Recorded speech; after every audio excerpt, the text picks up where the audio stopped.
Oh, good morning, good morning.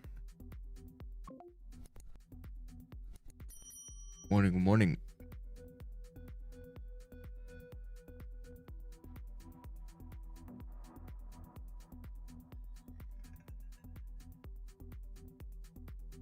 I think about some buys over here. If we break about this high, definitely be a bit cleaner, but that pullback kind of made it a little bit enticing to get into some longs as we start to break above here.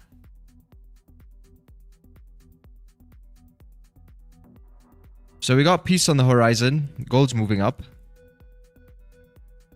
Let's see. We get like a small little breakout situation from this zone.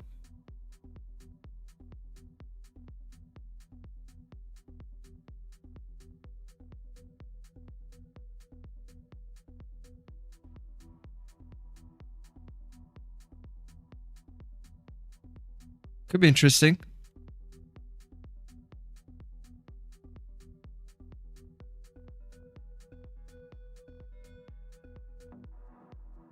Right now it is breaking support.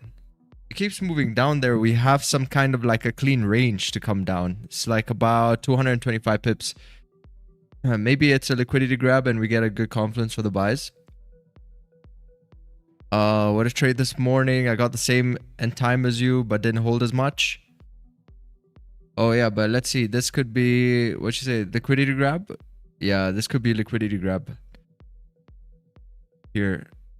Break of the lows. It's definitely holding some kind of a range right now. So that's kind of what I'm looking at. Are you up Kate today? Yes, sir. This was expected since yesterday. If you watch the video here that we made, then you got to see like we're unsure that price is going to continue selling on gold. So, and remember yesterday the buys. Remember how strong the buys were yesterday. And obviously with peace, you remember like see how gold oil is coming down currently right now. Oil is coming down. There's peace on the horizon. Strong pushes on gold yesterday, even though we were down negative 6%. Look at this. The daily, you know, still had this crazy pullbacks, even though we're down negative 6%. Today we were down 0.90%, but still, like if you see the amount of bullish momentum, you see how easily that's flipped. Right now we're almost trending if we break above, back above these highs. So that's why I said like don't be surprised to see gold move up this week.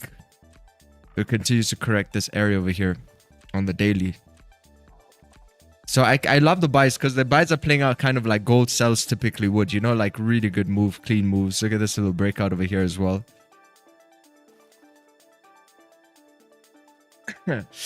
Lock in, chat, lock in. Look at the left side on the 15 minutes time frame. It's actually resistance area. Yeah, we tapped into like a 5-minute resistance. But I'm expecting that we can get through this zone. That's a nice little sell. Look at this area over here. That's a very nice sell, huh? Continue coming down like this. Nice little structure. And we're kind of doing the same thing. Right now, if you see this, it's kind of almost creating the same thing. So instead of moving down, I'll be expecting it to move up through this zone right here.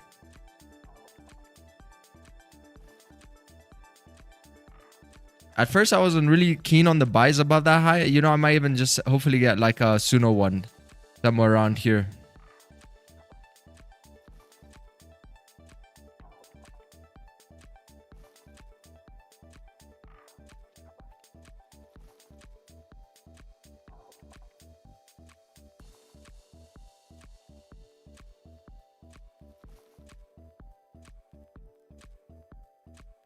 So I want to see if it's gonna cook up.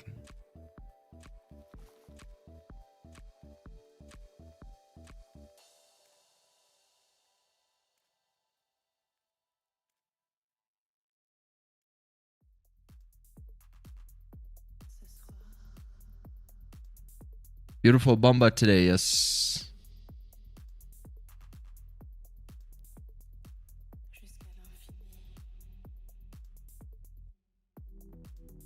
Really nice bomba clot today.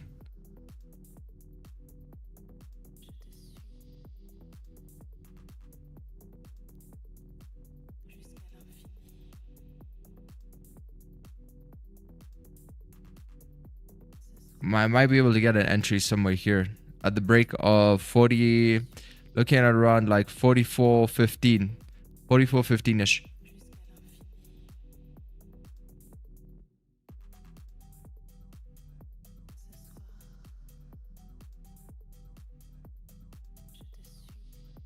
But I think like what I'll prefer to see for the 5 minutes, if the 5 minutes are gonna break the highs, if we can get some kind of a candlesticks to move like this, and preferably maybe like even close above here before breaking the high.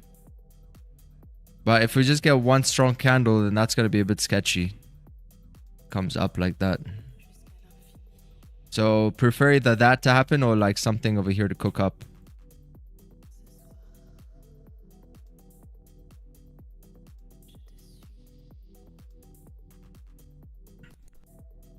Oh man, it's already breaking. I thought it was gonna cook up right here.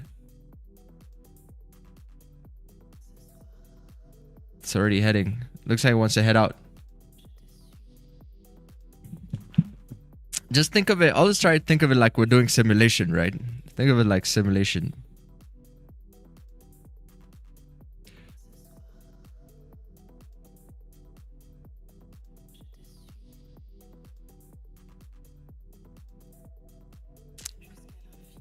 Oh yeah, close above.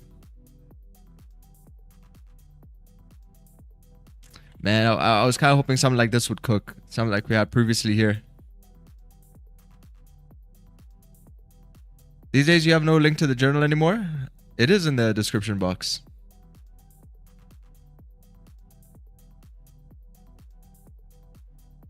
Can you not see it? Like click on the video and it's literally right here. The TetraFX trade log.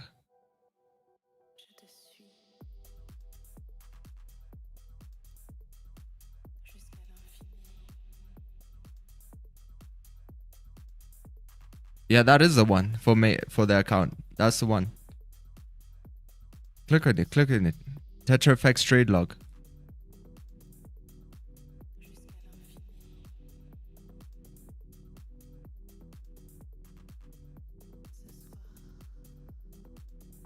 Maybe it comes down a bit more. They look a bit appetizing.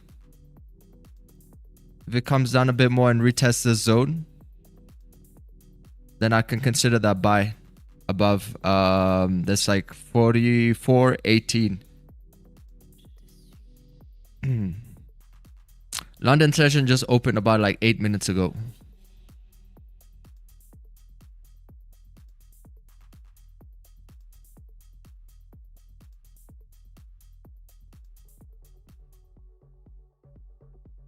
Yeah, let's see if Goldie can come and then see you got similar price like we did here. Somewhere here. Let's go, chat. Let's go.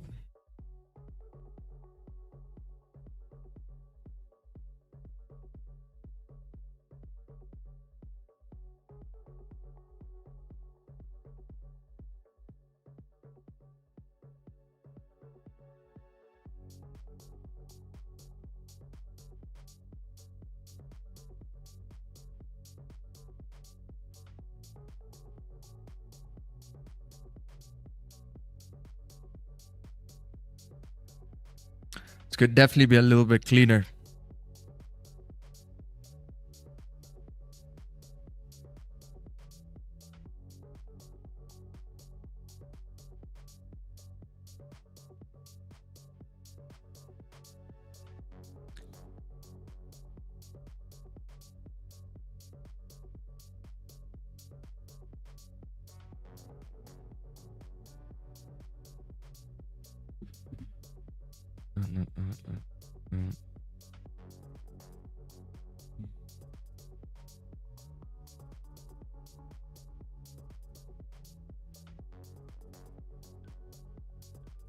Now this is a nice bomber cloud though.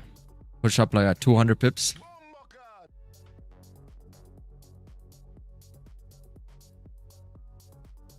This one was like a polite 62.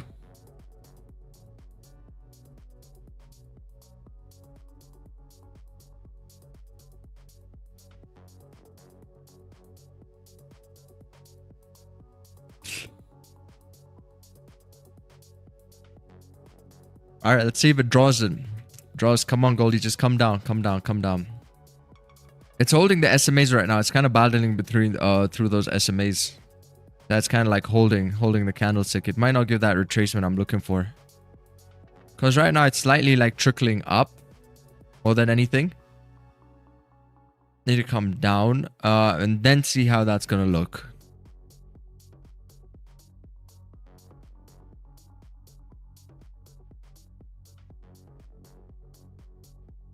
Maybe even wait again. Come down, come up, come down, then go back up again. Oh, what's up, Peter?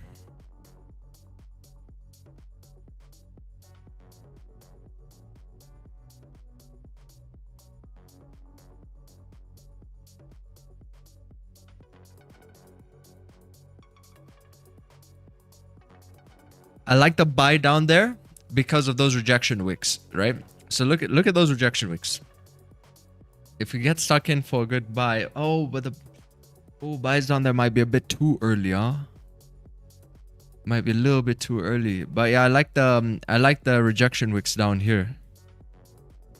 Look at this, we got like 1, 2, 3, 4, 5. Got like some good support level prices, potentially gonna be moving up there too.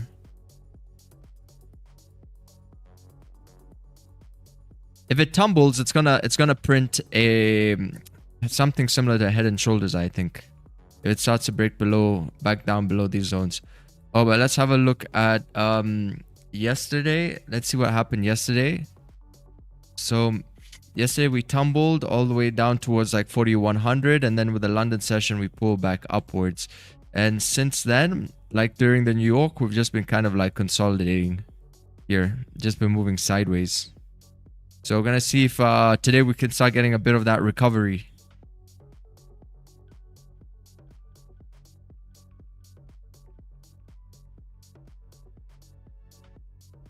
Hmm.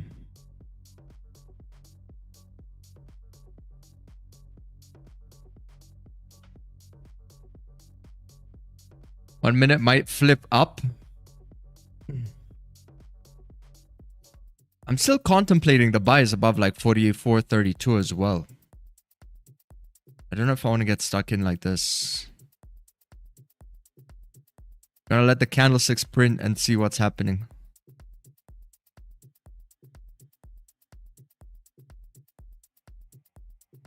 Because I don't know if like we're gonna use the same range, which is here.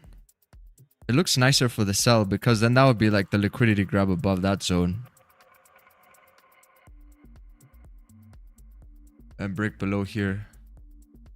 For the buys, probably gonna wait. See it come up. See how it plays around the area before it breaks above the highs again. What are we at? 0.20%.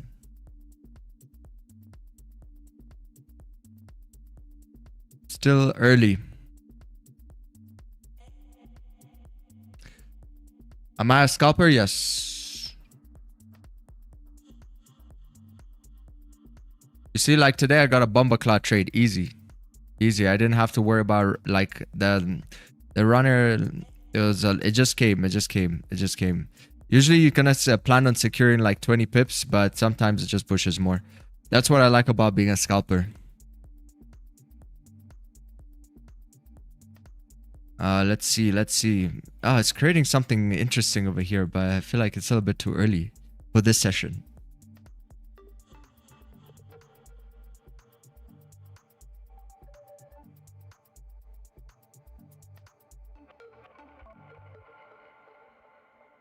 Downloaded a new game. I'll see if it works for the game stream later. If I can get it to zoom the right way.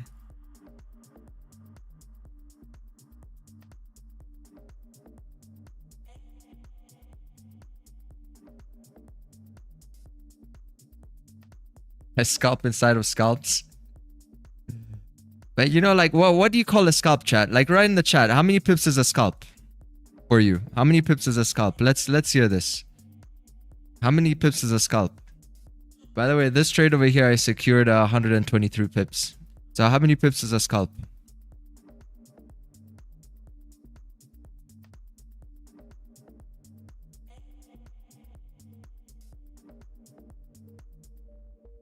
Now 20 to 75.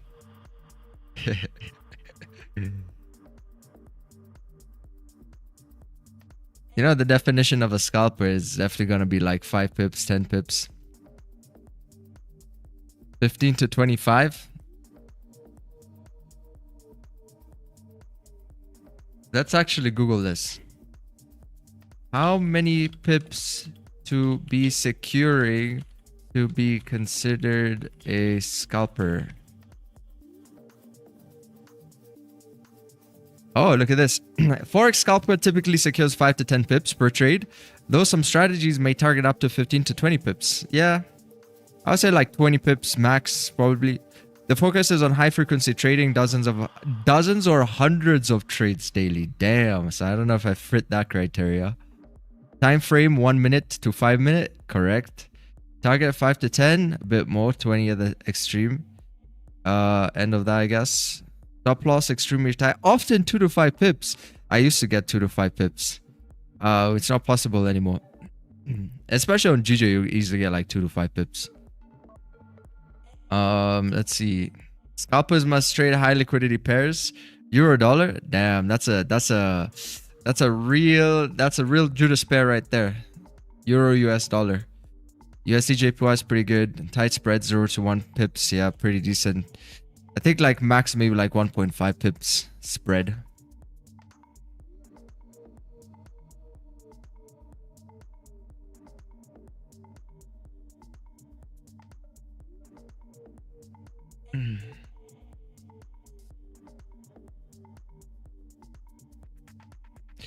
Scalping is just a way for me.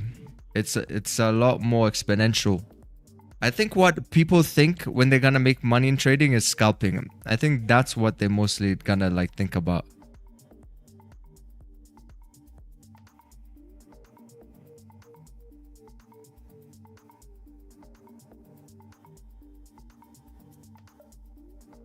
Damn, this is looking so good to break above 44.21. Are we moving? Where's the daily? Oh, this is New York session highs by 4,500. Damn, I'm so tempted to just get it in there. A little bit of an earlier entry. Here right now, it's creating a kind of a head and shoulders, left shoulder, head right shoulder, potential one.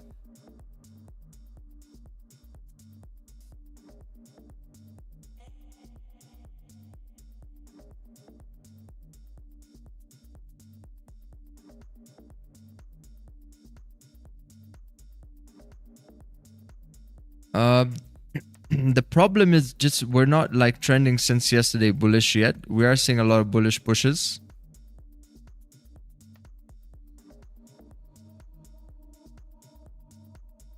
However, well, we're still not trending bullish. We're still below the New York session highs, and the daily time frame is still at negative 0.11. So, you know, it could end up melting at any point. You see, that's the head and shoulders you can better see on the 1 minute.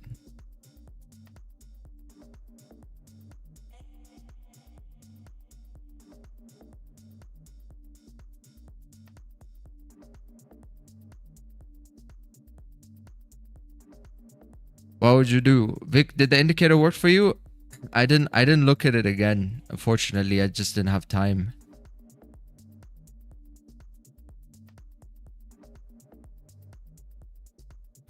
Would you take this trade, Ricardo?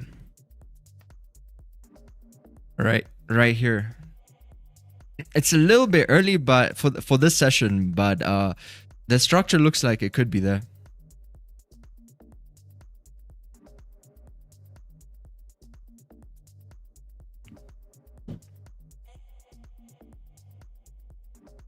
Gotta consult Mr. Order Flow.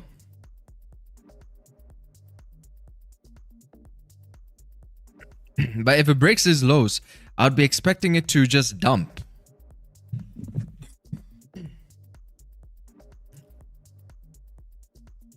Because I see it's struggling here at the open. This is a daily flip, yeah, at 44.07. So we're down 0.13%. So that's what I was thinking, maybe like wait a bit longer.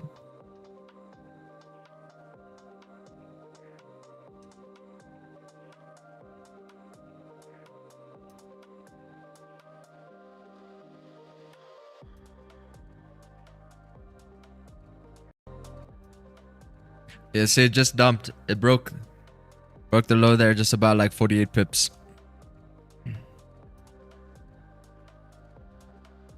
It has clean traffic to come down to here. That's the thing. If it's breaking below support. Oh, it's a shotgun play as well. Candle closed below support there. Yeah, higher TFs look consolidated or bearish. Can still grab short moves either way, but no trend. Yeah, I agree.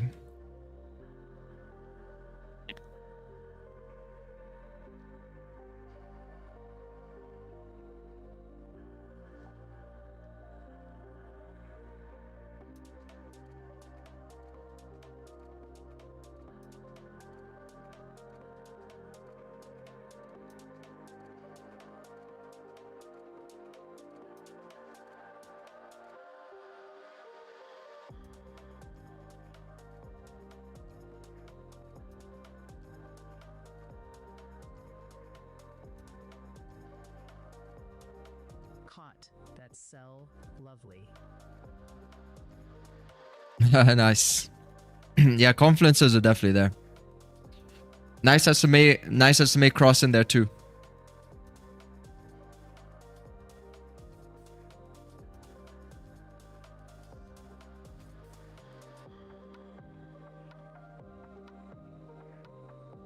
TetraFX tool, that one now to target toward 4380. Isn't this more like console play? Yeah, it is. It is. That's breaking out here. That's about like what, 54, and it still has around 168 pips. It's a really nice one. I was thinking we could get it more from the upside though. See, I'm looking for like more buys, but it's still like pushing down. It could easily flip. We might end up taking sells depending on how aggressive that comes down.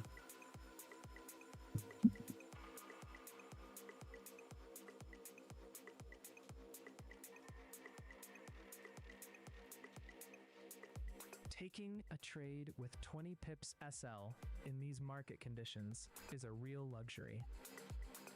Yes, sir. Most people can't do it. If you've noticed, I don't know if you all know somebody else who's doing it, but I think we're the only stream who's getting trades with 16 pips, 20 pips stop losses. It heavily depends on your strategy, right?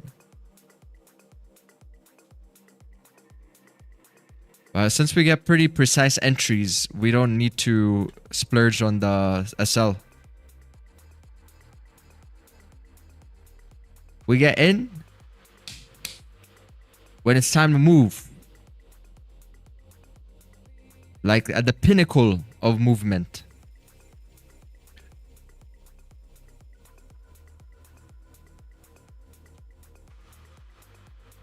So it's the most efficient way to, at least in my opinion, that I've been able to approach the markets.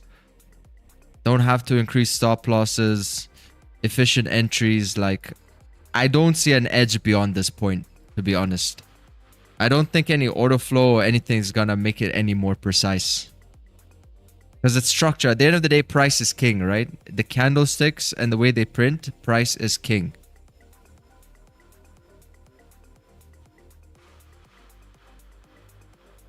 So down 0.20%, 25%.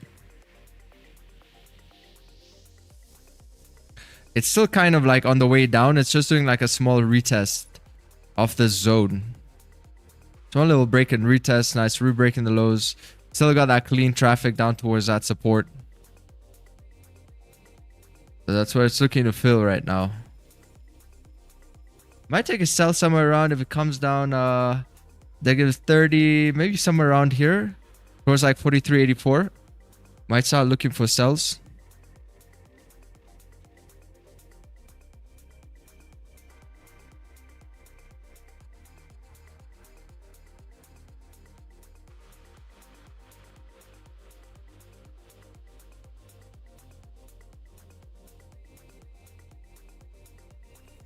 Tetra, please reply, isn't this more like console play? It was a 5-min range sort and then dumping post-closing wicks below there. Yes, brother, you're correct. I answered the question already, I think. It is definitely what you think it is. It's exactly what you think it is.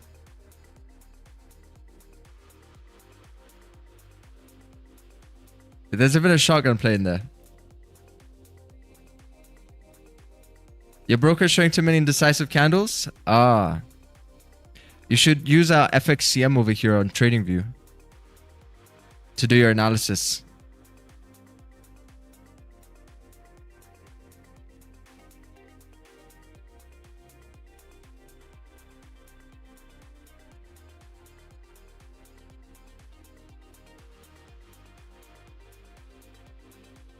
Hey, morning, tall trader.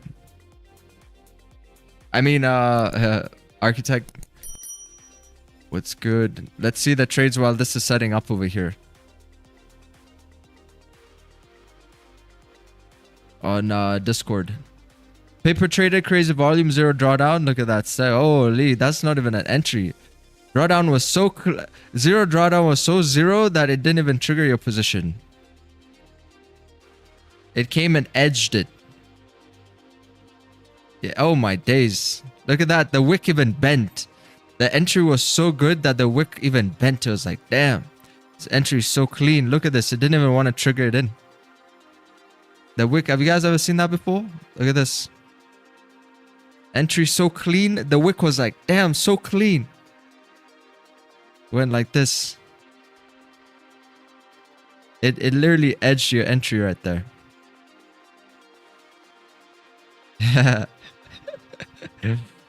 But what, seriously, what's going on here?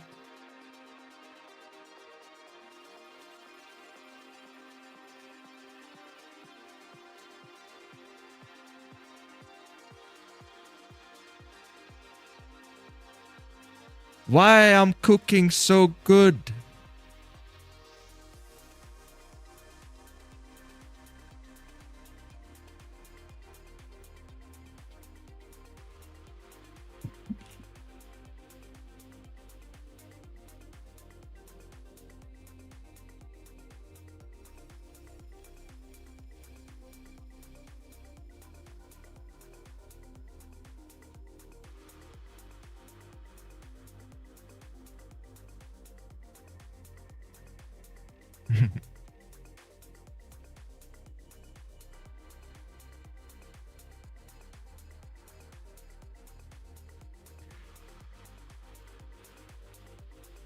See, down 0.30%. We're getting warmed up here.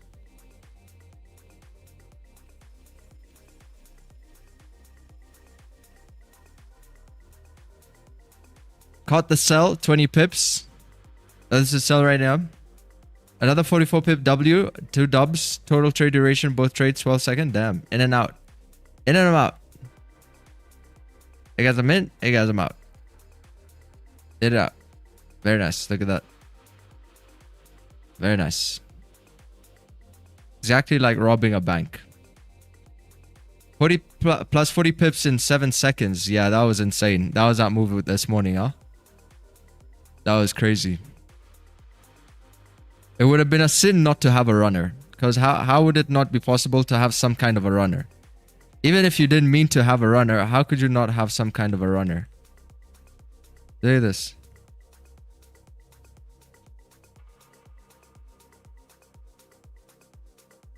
Look at that. You see, when you trade in the direction of price, you'll have this more in your favor. If you like your FEGs, then you can imagine that what can happen to your stop loss when you're looking for FEG fill. But if you're trading with the market, it's going to be most likely happening in your direction.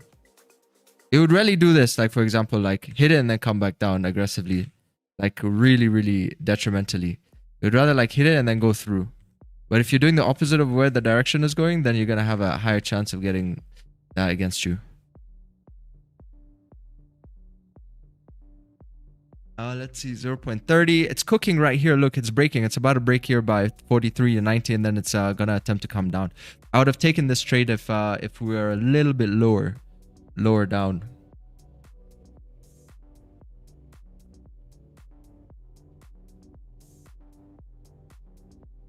Gotta make dinner. I bet it's gonna move when you get back. Yes, that's how it is.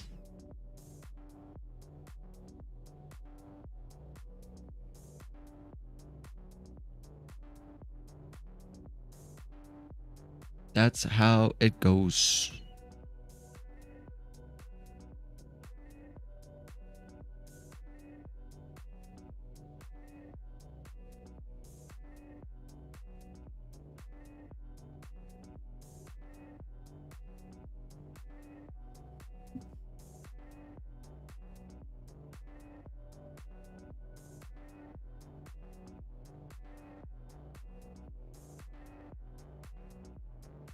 Pull up, pull up, pull up, pull up, pull up, pull up, pull up.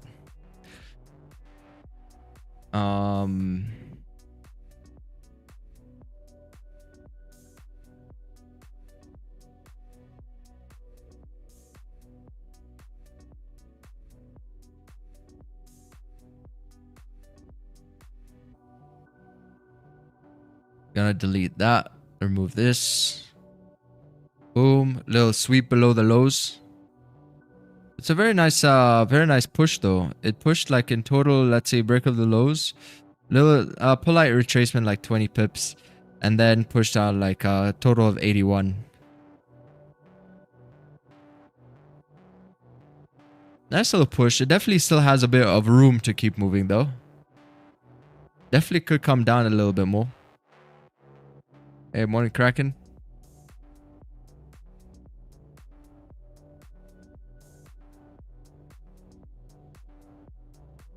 It's insane, but let's see what happens with the war now, you know. As Trump is saying that they're coming to some kind of an agreement. Oh, there's a good chance they'll come into agreement. I hope it's just some pullback, some sort of retracement. You know, like they just want to give the market like a little bit of retracement, a little bit of a break. Because you need sellers. For price to move up, you need sellers in the market, right? Not everyone can look into buy. You need sellers as well. So it could just be like a big game. So they're just like doing this for now, and then you're going to see the talks didn't go through and escalations, or they've been delayed, or something's going to happen. And then next week, it's just going to be business as usual. But right now, I think like oil is coming down. It should be coming down. For some reason, every time I expect, yeah, I'm always wrong. Like every time on the daily, I think like oil is moving up or down. It's always doing the opposite to what I think. But anyway, the previous daily candle did move down pretty significantly. This daily is still open over here, so it still could probably see some further downside as the week unfolds. That's why I'm kind of looking more at gold longs. I would love to see some kind of pullbacks right here. Yeah, and that's kind of what we've been seeing as well. Bullish momentum really kicking in too. Still nothing too significant. 0.20%. The daily is kind of like a doji. You can see there's not like much direction on this daily candlestick. Pushed down and then rejected these lows.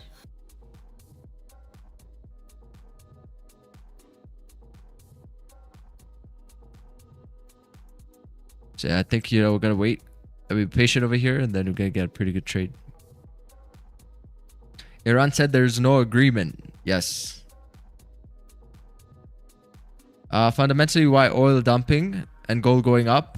It's like an inverted correlation since the war started. Because there's a lot of risk off major like assets like gold, and you can just imagine that that's gonna obviously bring gold down, because people have to, like the institutions, the people who actually move markets have to manage their funds, right?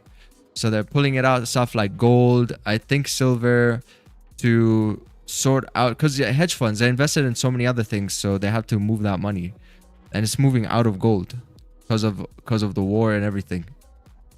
It was going mainly into oil. But I think Wall Street now should be seeing the potential for gold to go up. Seeing as there's a potential, what'd you call it? Like,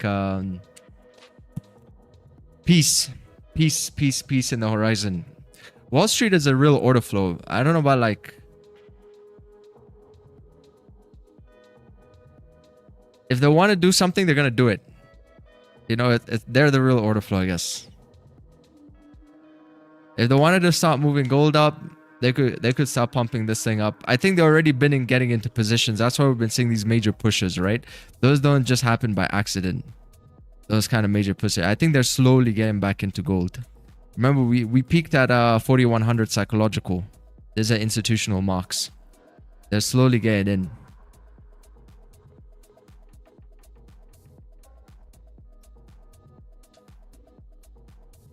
The real market movers, them.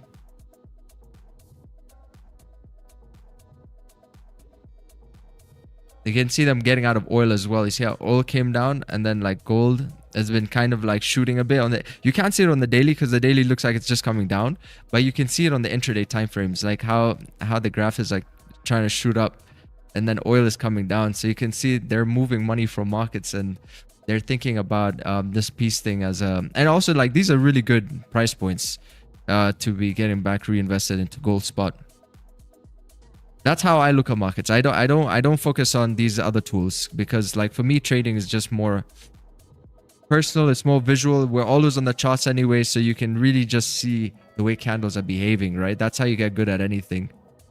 It's just through that like raw experience.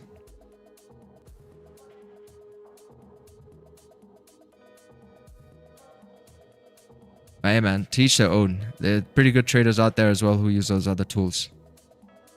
Notice we don't even talk about old barriers like 4400. We just blast through them. Yeah, look at this true 4400 here. We've just shot what we're trying to get through. 4400. That's psychological until we don't have any other point. This is the only one we have now. So it's like, are the buyers or sellers going to take over here? 4400.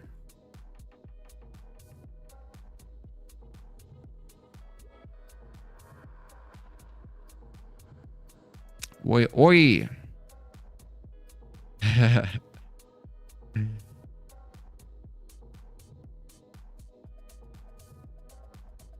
All right, let's see. Maybe it's going to pop back up again. We're going to, you see, it's a daily flip here by 4407. It's still deciding what to do. Daily candlestick in this whole zone. Whether we're going to start moving up or down.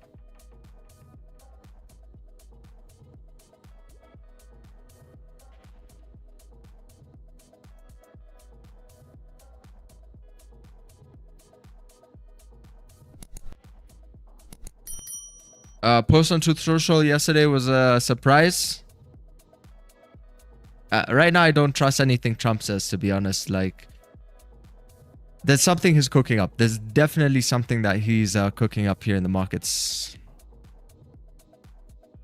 You can imagine like someone like Trump has some kind of financial advisor on markets, and the guy's going to tell him, oh, you know, you could do it this way. You could do it this way. Try and move the money a bit this way. I always feel like Trump is playing, besides the politics, he's playing a money game.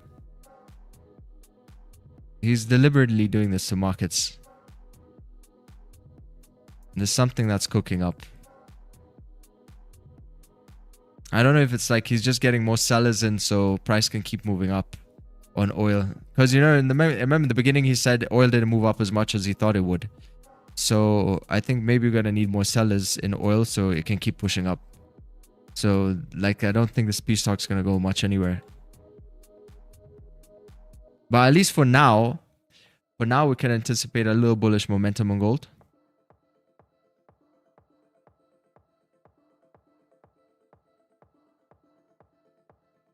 Let's see what happens. Remember, we trade candlesticks. I'm not the one to draw like a zone here and then guess that price is going to come and then bounce off this level. Like, that's a lot of speculation. If price comes down like this, I'm going to be looking to sell because it's moving down. If it moves up, I'm going to be looking to buy because it's moving up. Simple.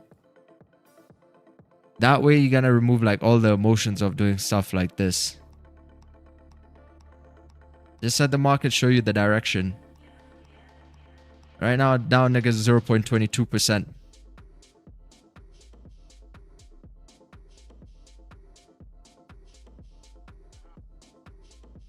He just made everyone in Iran look around and say who talked to the guy, who's the new leader.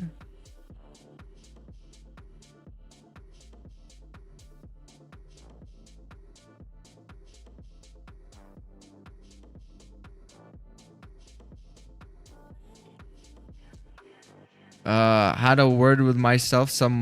Your wife put a liter of Coke in the fridge. Nice to see you going strong there, Woods. I'm trying my best, but I'm definitely still below what I started. I started at 82.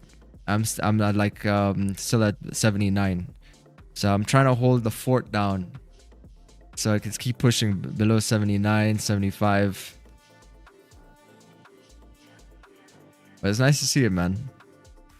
At least you see that cutting. At least it's a diet that I can stick to. Because if I don't aggressively do it in 3 months, it's something I plan to stick to for like, you know, a good amount of time till I see that result. At least now I have a foundation and understanding of even introspective eating. So now it's easier to introspective eat and kind of gauge the overall calories and everything. But you see that the goal is just to get that foundation correct. So it might take me 3 months if I was super disciplined, just like trading would. But I've been kind of falling through a little bit here and there. But we'll see how it is in the end. Like, definitely gonna see some kind of improvement though.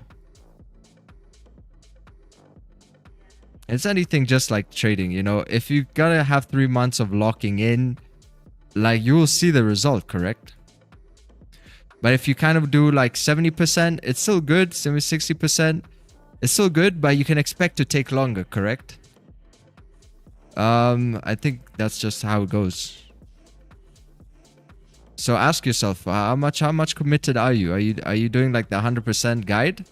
Or are you doing like, you know, a 70% guide, a 50% guide? Like, see where you're currently at. That's how much longer it's gonna take you.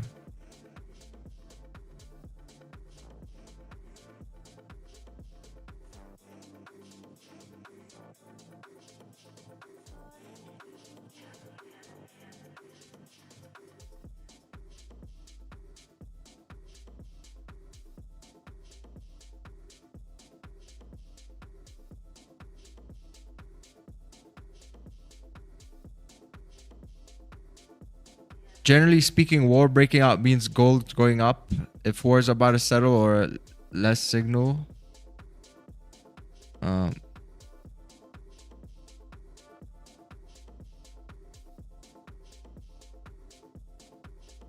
See, gold still creating lower highs and lower lows on the 1 hour and 4 hour.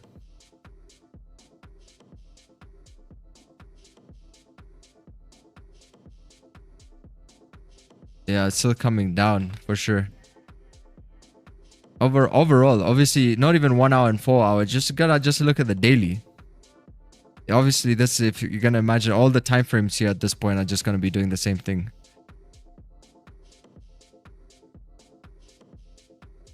But remember, every moment in the market is unique. Like, even if that's the market structure here, well, what if Trump comes today and says the war is over? Will you still be looking at this? That's the question. Would you still care about that structure?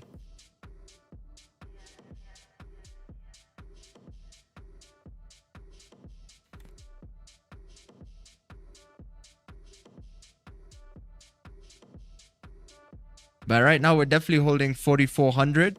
Looks like that's going to be the key point for buyers and sellers right now, as you can see. It's going to determine whatever's going to come out of this range right here that we've drawn or boxed off. I think it's going to determine like the direction for the London. If we're going to get like any buy confirmations or sell confirmations. See here exactly a 4,400, like a perfect bench seat, right? Little seat in the park right now. We're just sitting on that bench and we're going to decide what are we going to do for the London. Are we going to be buying or we're going to be selling?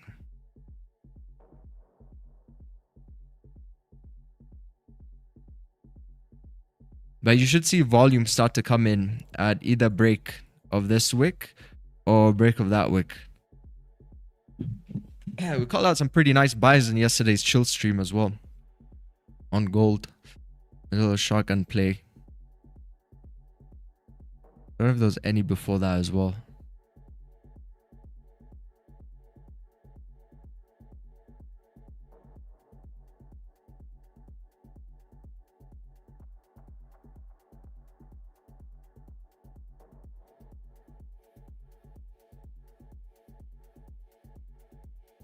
What are we doing, Goldie?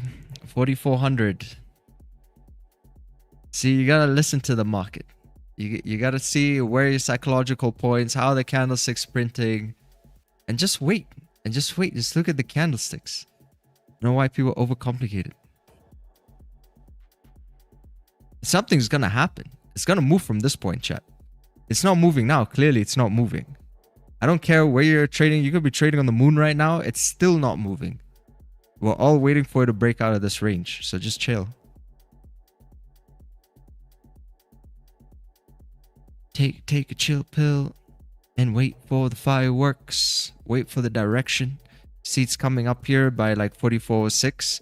Look at this. It's going to break. You're going to see some buyers get involved when it breaks the high right there. And then see if they can give us the follow through. See if there's going to be enough buy orders. It needs to fight through that SMA. It's fighting through that SMA. It's fighting that SMA right now. I want to see the buyers show me direction. Where Doji, daily is about to flip. So I'm waiting for the first round of Spartans to go in. So we'll see if the buyers can pave the way forward. Right below the daily flip there by 44.07. Spartans.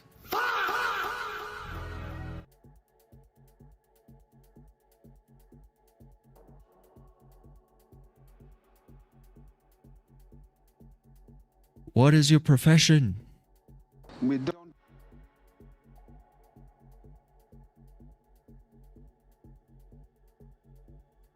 Come on, Spartans. You can see it try to really push up. The other way, it's trying to lift this weight over here. It's like, come on, gotta lift that weight. Push it. It's a heavy weight over here. Because you know the sellers, as the Spartans are trying to get through, the sellers are also trying to push them back in. Like, get back in that range. 4,400. Try and take the other opposite side, which is 43.95. The pullback was just about close to 20. Close to 20.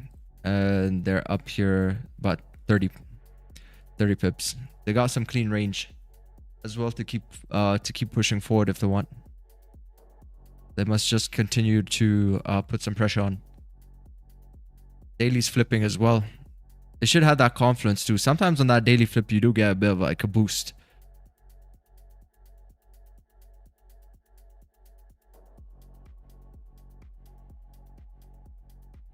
It says TFX concepts, man.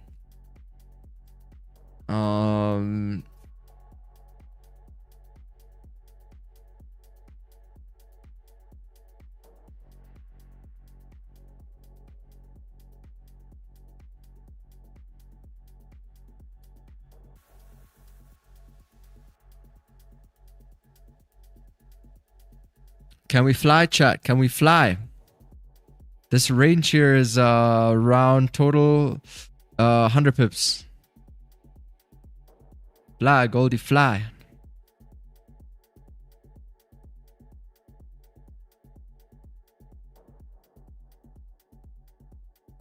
I want to catch a buy, hopefully, this session. I feel like it would make more sense with everything that's going on. Fly, Goldie, I believe in you. Red Bull gives you wings. How much is it already up right now? It's up about 52 pips. See, I told you, 4,400 is kind of important over here. 4,400, we're still kind of deciding where we're going to go. We're not yet trending for sure, though. It says 0.07.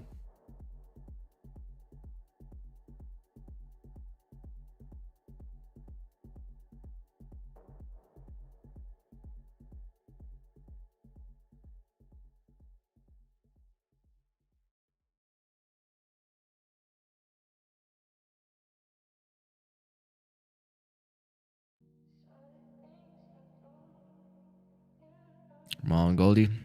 I don't want you to come back down because then it's going to be waiting a little bit more.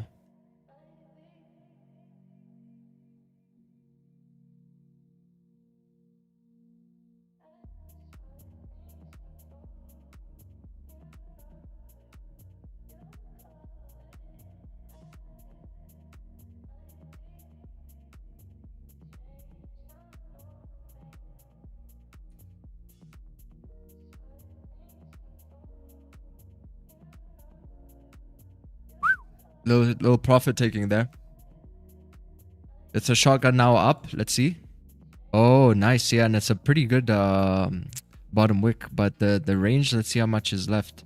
Like 34 pips. Yeah, it's a bit tight though. You know, the shotgun already played out, yeah, from down here.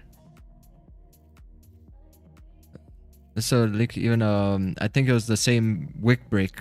The shotgun and the break, yeah.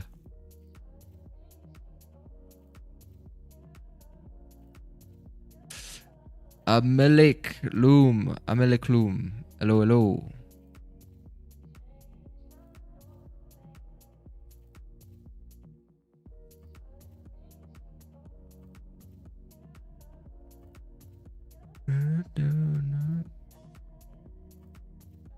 This morning did the same long bottom wick, then blasted up.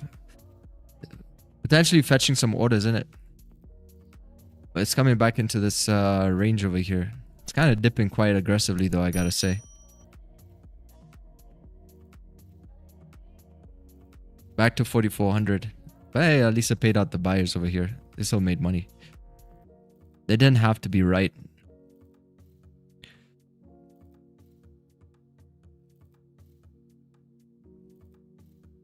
Buyers make money, sellers make money. So we're gonna see now what the direction is.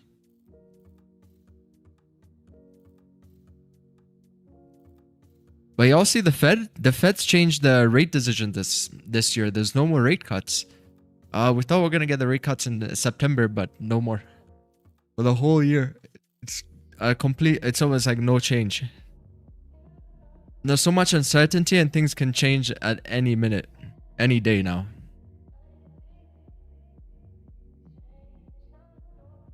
Macro volume can change at any day now.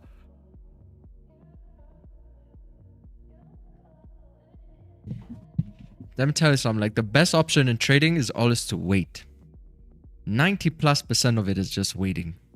See, with news, with what's gonna happen, with how things are gonna play out.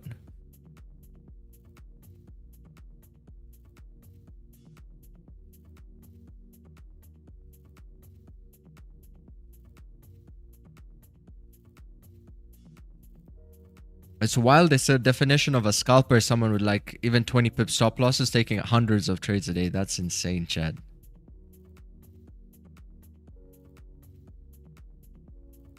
Like I'm trying to understand the risk about 100 trades a day, even with 20 pip stop loss.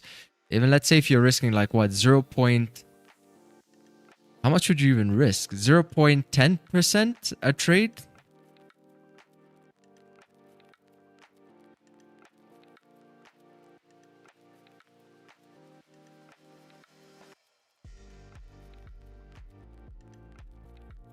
Or less, to be able to do 100 trades with some kind of management.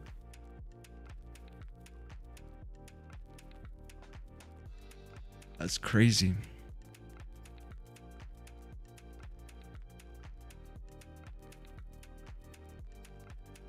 Beautiful kiss of death right there.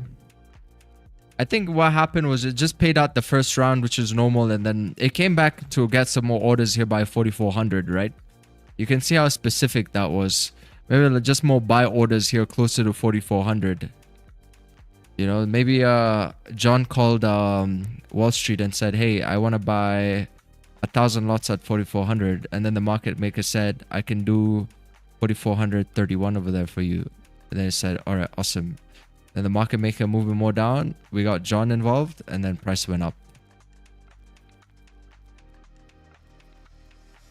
That's what happens in the industry. If you ever watch the industry series, how they trade at hedge funds, that's how they do it. That's how they do it. That's what I mean. Like your order flow indicator at the end of the day, I don't know if it's gonna be able to tell you that John is calling. But you know, you gotta read the price action. That's the only thing that you're gonna know for sure. Is, are we breaking? What are we breaking? What's the potential ranges?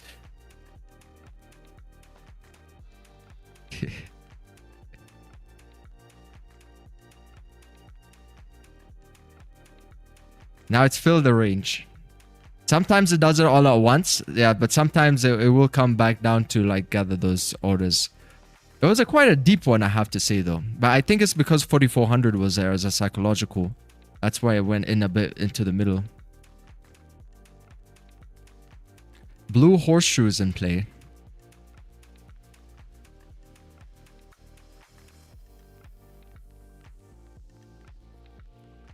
Come on, Goldie. We're literally just flipping. That daily candle is just flipping back and forth. See this? Now it's bearish. It just flip bullish, back to being bearish. This is a kind of range that I wanted to fill. It definitely did more than 65. Or right close. Yeah, about like 65% of it was filled.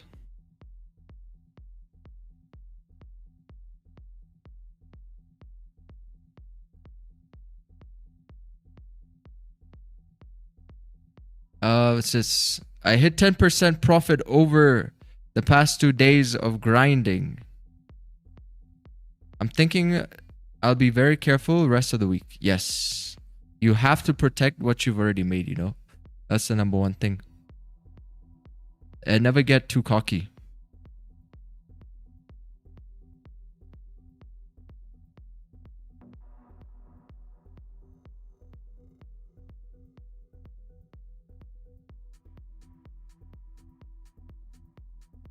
Market's still deciding here what we're gonna do. It's kind of like trickling, not really something that you want to see. Notice that little bit of a trickle effect as it's moving up bullish. It's a little hesitant. Sometimes the trickle effect is like a Trojan horse, because when it does this, there's a lot of liquidity sitting underneath those supports.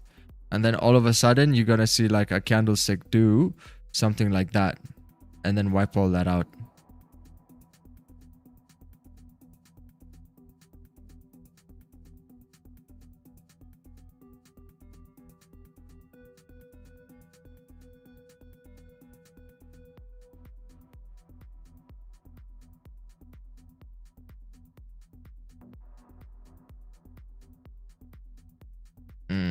Gold likely to remain volatile in the near term.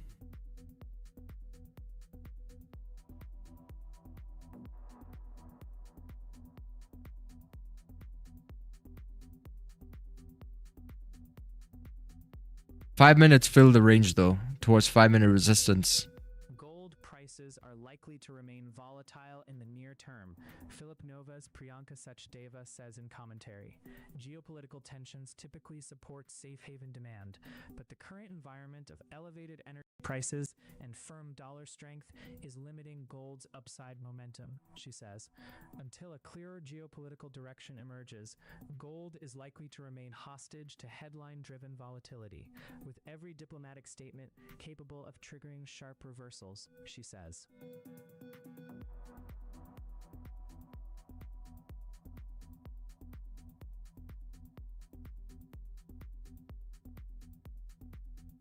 It needs to break through this level.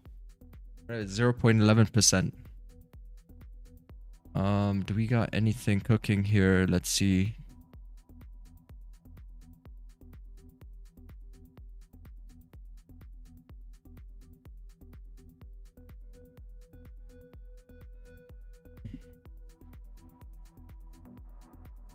Gold's role as a hedge against de-dollarization and geopolitical risk is expected to spur central banks who have been absent from the market to buy the precious metal this year, a World Gold Council WGC executive said on Tuesday. In recent months, central banks from Guatemala, Indonesia, and Malaysia have all bought gold, either following a long hiatus or for the first time ever, Xiao Kai-fan, global head of World Banks for the WGC, said on Tuesday. A phenomenon we've been seeing in the last few months is new central banks, or central banks that have been inactive or absent from the gold market for a long time, entering the gold market, he said. I think that might be a trend that will continue. Yeah, you can see it. You can see it in the intradays. That's what I've been talking about. Into 2026, he said. Some central banks are also buying gold from small-scale domestic producers to support the local industry and to stop those gold sales going to bad actors, Fan added without elaborating. This month, gold prices have plunged by more than $1,000 per troy ounce to last trade around $4,340, and historical trends suggest it's partly due to margin call-related selling. Fan told Reuters on the sidelines of Minerals Week in Canberra. The record peak for gold was just shy of $5,600 in late January, during a gold sell-off in October. I'm trying to get these buys, Chad. I feel like in a sneaky way, the central banks are buying gold again. Central banks stocked up on the metal. But it's too early to see if the same phenomenon has occurred with this month's rout, Fan said. Central bank demand for gold may decline because higher prices not only deter new buying, but also increase the weight of existing gold holdings relative to total reserves, he added. The WGC expects record gold prices to slow purchases by central banks to 850 metric tons this year, from 863 tons in 2025, even though their buying remains elevated when compared to the pre-2022 level, the industry group said in January. According to WGC figures, central bank buying accounted for some 17% of total demand last year.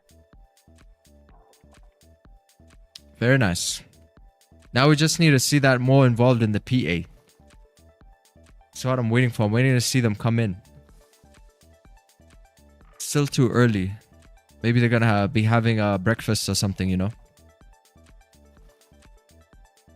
I think people tend to forget that markets are people.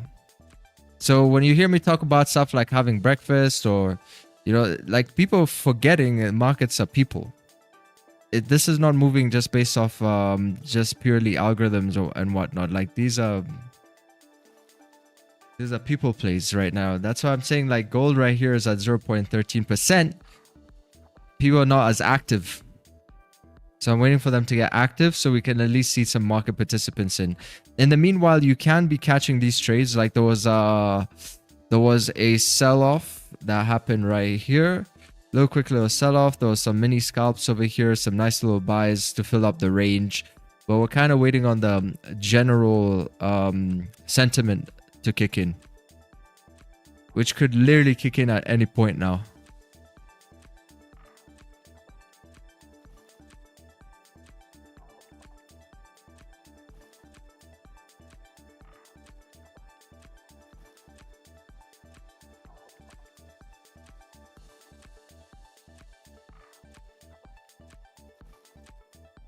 See, they're coming in.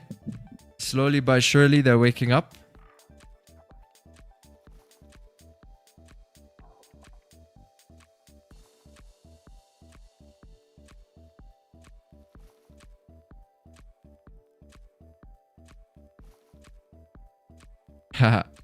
From a person, Donald Trump.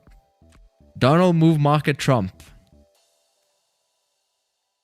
Come on, wake up, guys. This market needs to wake up.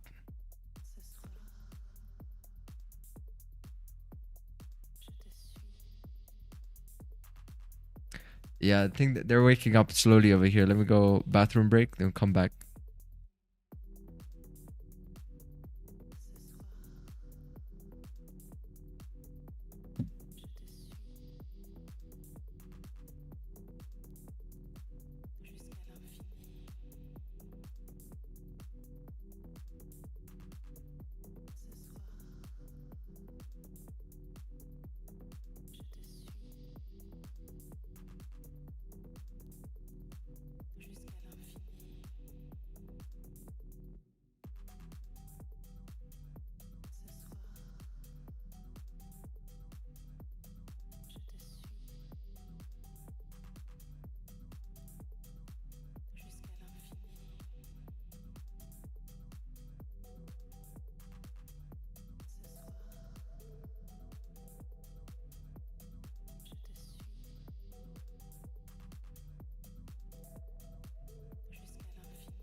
Oh no.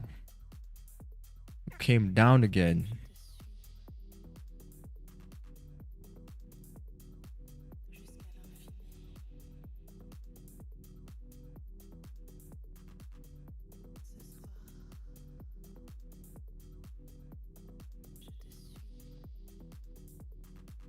How can you go for a wee now? Perfect time to clean out your fish bowls, everybody. If you got some fish bowls that need cleaning out, go ahead. Markets is just consolidating here. Unless you want to get involved in this chop, be my guest. But daily time frame here is flipping again. Down 0.05%. On new issue day? He's cleaning his fishbowl on new issue day? Remember that scene from Wolf of Wall Street? The guy gets fired. On motherfucking new issue day?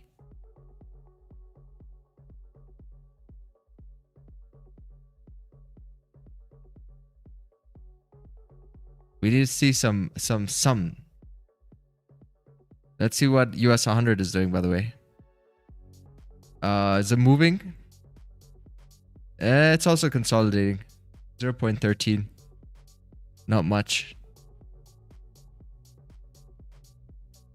See what silver is doing. Silver consolidating. Oh, but what we gotta see is what DXY is doing. Is it moving up? We're still... we're flirting underneath 100. Oh man, look at this. The piece. You see, this is the tricky thing, because with the piece that Trump is talking about here, you see, like, look at the DXY now. It's losing in strength again. So the question is, does he really want peace? Does Trump really want peace? Look at the way DXY is coming down right now. Well, what would you do, chat? What would you do? You're the leader of the United States of America. Going to war is making your currency go up in value. And the moment you start talking about peace, you start to see it come down again. Just ask yourself, what would you do? All those Americans relying on you. And you got to see the bigger picture. Because, you know, they got all to see the bigger picture. They can't... what they're seeing is oil prices are going up. You know, they're seeing prices being elevated. But you as a leader, you got to see the bigger picture here. For what to be done for the world economy. So it's going to be strong. What would you do? Would you go to war? Would you continue the war to pop this thing back up? Maybe even towards the highs over here and then mitigate it later? Or would you run the risk of to continue what we were doing before, which was weakness and potential rate cuts later in the year, which was the narrative before, to keep pushing your currency down to like maybe $90.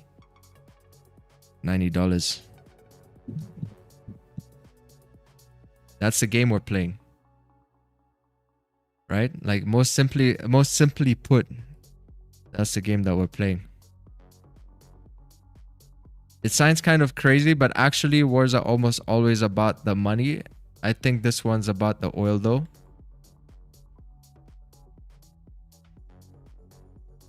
And he wants to control it as well, Trump. He wants to have some kind of leverage over the Strait of Hormuz as well. He wants American intervention. He's been going for oil, right? Like Venezuela. Got Venezuela. Now he's going for the Strait of Hormuz. There's some big plays.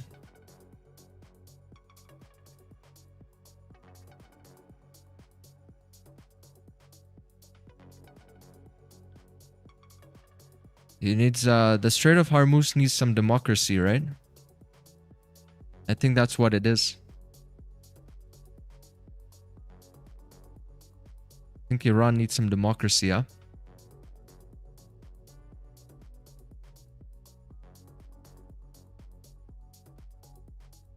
I heard Cuba is next. Any country which finds oil right now is going to be like, you gotta hide that oil. You gotta dig it back into the hole there until this whole thing blows over. Till Trump is out.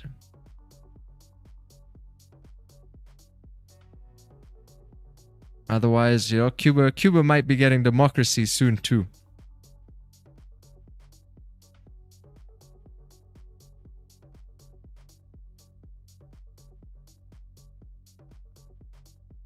Oh yeah, that's a good. It would be rolling money if we could breed oil hounds.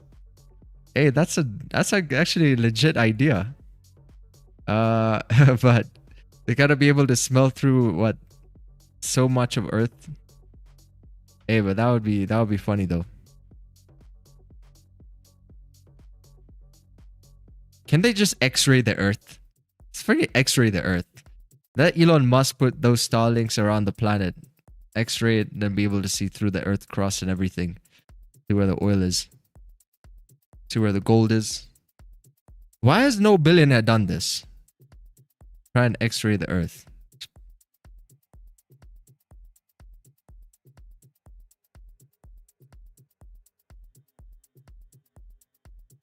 I think the furthest we have in X-raying the Earth is it's not LADAR. There's something a little bit stronger than LADAR.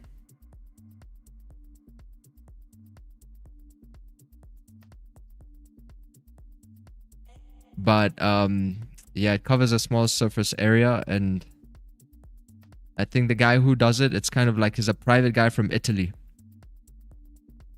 So he does like small projects for the government.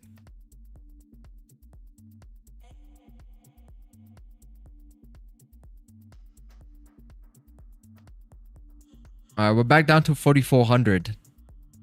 Retesting 44. And yep, it's still deciding.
He pulls out now, and Iran will see it as a win for them.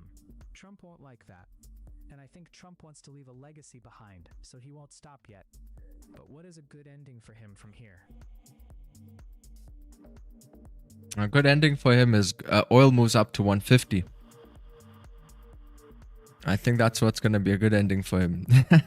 But it's not the last. When is the next presidential election in America?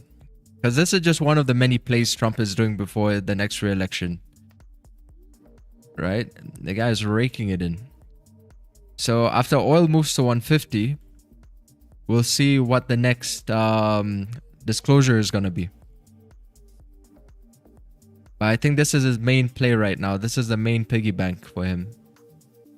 So I don't see him letting go of it that easily, you know, because I don't see much on the horizon for him if it's not the war at this point.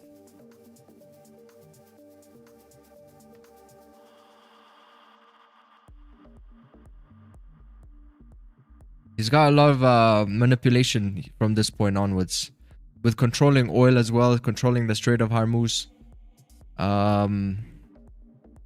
Yeah, so we're gonna see. Head and shoulders on the 5-minute time frame. Looks like the price wants to go down. It came down already from one over here, but it's let's see, from the 5-minute, a much larger one. You think? I don't see it because it's not. You see on the 1 minute, it's a lot more clear to see it from here.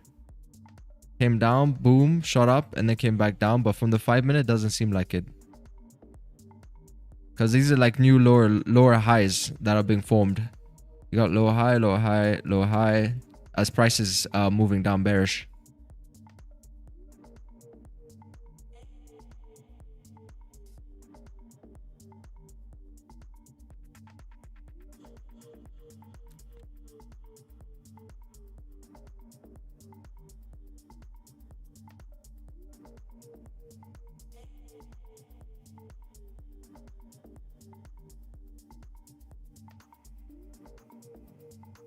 They need a diddy-dar, then they'd find all the oil.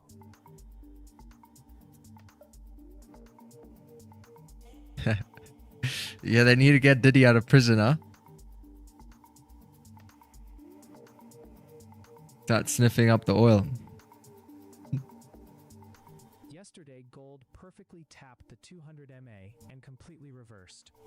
But I think we have room for more downside. Yeah, I think so as well. Because I want to see it move up. But I think like if it starts to trend bearish here this time, then there's a good shot that we're gonna pull down for a bit more of a wick fill on the previous daily. You see, it's just like very undecisive here on today. It's like literally a doji. This is all the daily volume. So we're just waiting, like whatever direction it's gonna be, then we're gonna hop in.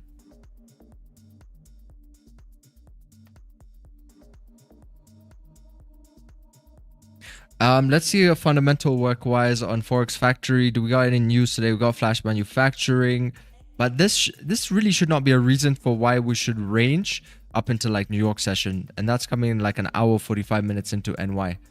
So I don't think this is gonna be the reason. Sometimes price would like to accumulate before New York open, but I don't see a reason why, unless it's just PA accumulating for a move again. You see, we're just flirting with 4,400 at this point.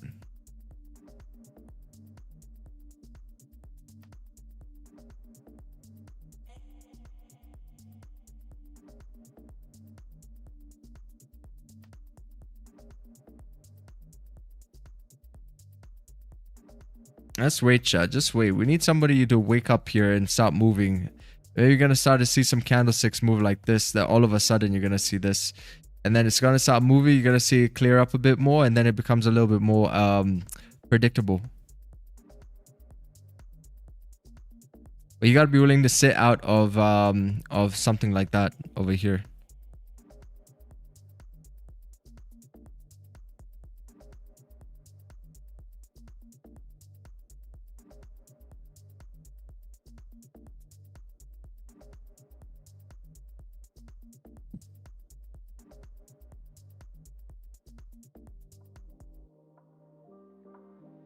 Mic volume is a lot higher than desktop volume. Can barely hear the desktop audio. Chat. Oh, okay, see volume's coming in.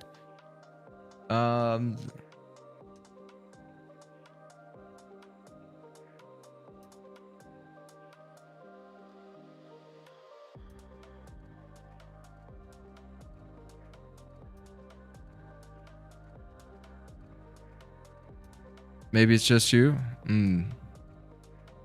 Unless what do you think, chat? What do you think? Is the audio good? Like the desktop audio, the music audio, the voice audio, that AI thing in the background?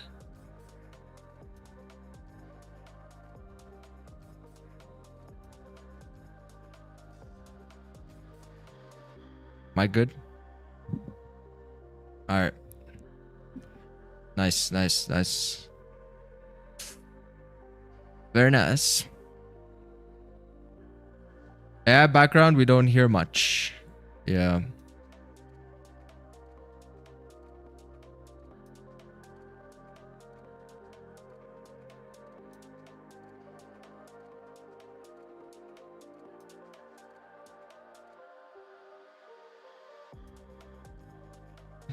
AI voice freaks you out.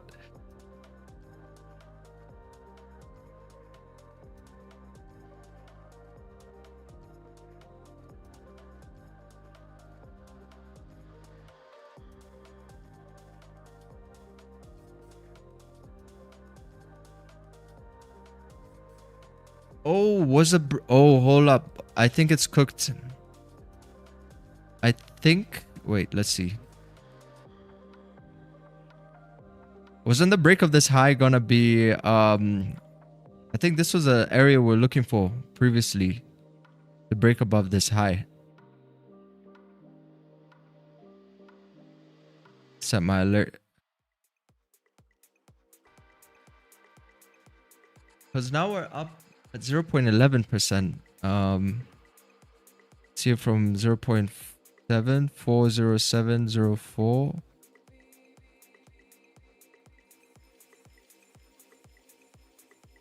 Oh, it wasn't there. I think it was a bit higher up. Towards that resistance.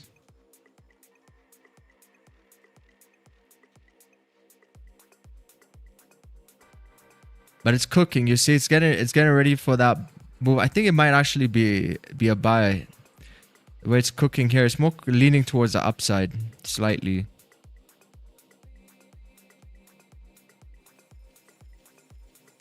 The whole idea for this is so we can have the daily trending move. That's why it's accumulating like this.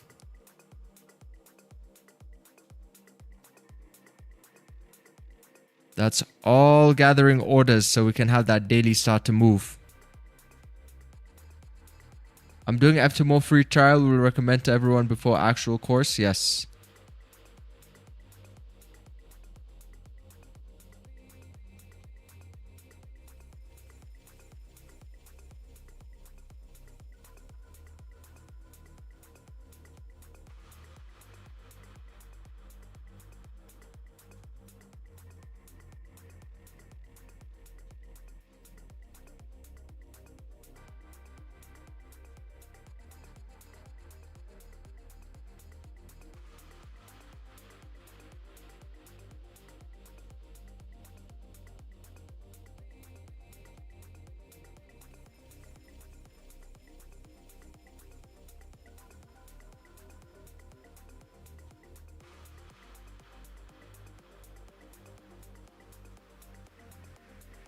Asia has been really nice of late. Asia sessions have been moving. And it's also got some proper sell-offs during Asia today. Nice little entry confirmations by point A as well. After Tokyo Sydney Open. Sells below support.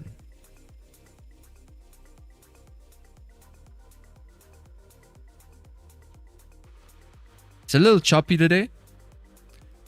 Conditions. And see all this right here. Just sideways movement.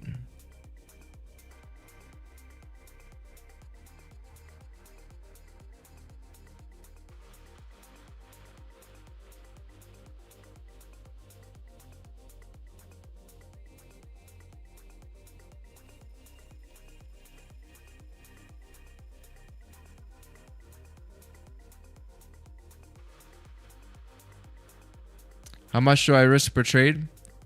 Like 2% on average.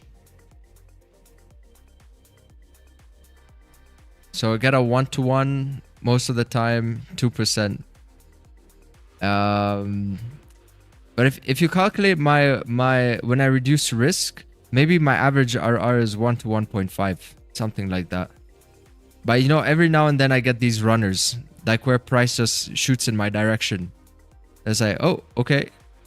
I was gonna take 2%, but thank you for the 10%, 7%, whatever it might be. You can't control that because it just moves. Just moves really quick. So it's a good problem to have.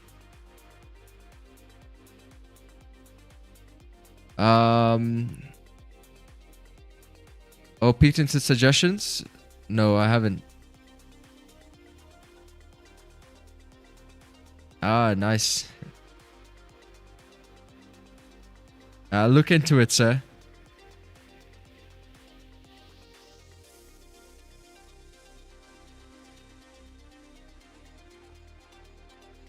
+40 pips in 7 seconds. Holy. That's what I'm talking about. And you know how you're ever going to catch these moves? Just by being consistent. Consistently showing up to the market every day. Applying the same concepts every day. Consistently. Then you kind of make your own luck. Another 44 pip dubs.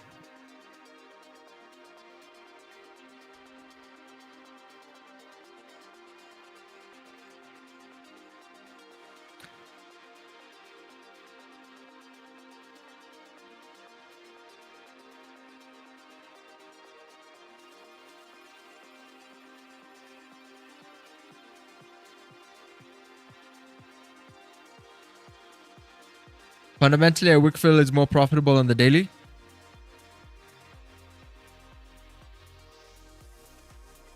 You see these exuberant moves? This is what I want. See that? That buy. See this buy right here? These extensions, that's what we're looking for. But after consolidating for so long here, if it starts to move down, it's just going to move down.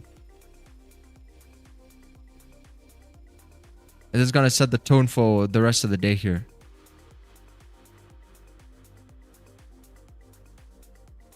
Daily's already created a bottom wick. It also has a top wick already too.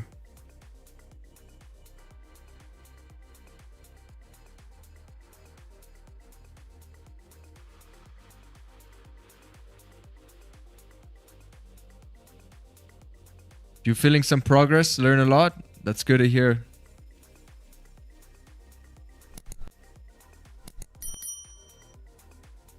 That's good to hear. Just show up every day. Every day show up. That's all you can do.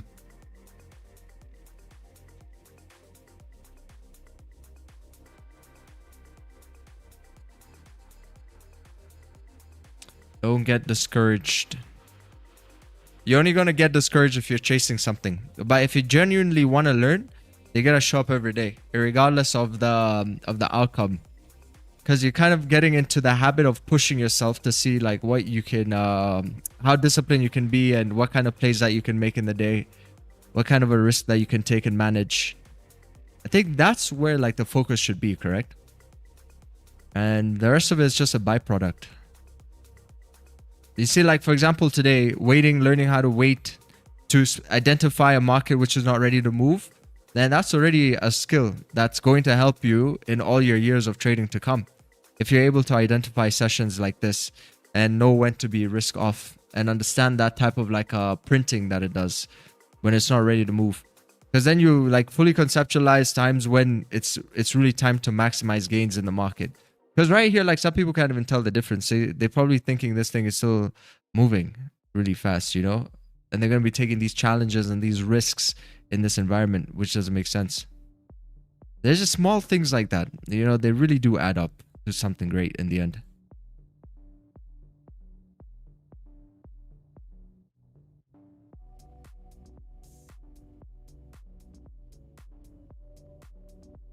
Damn, Daniel, it's at 0%. Holy.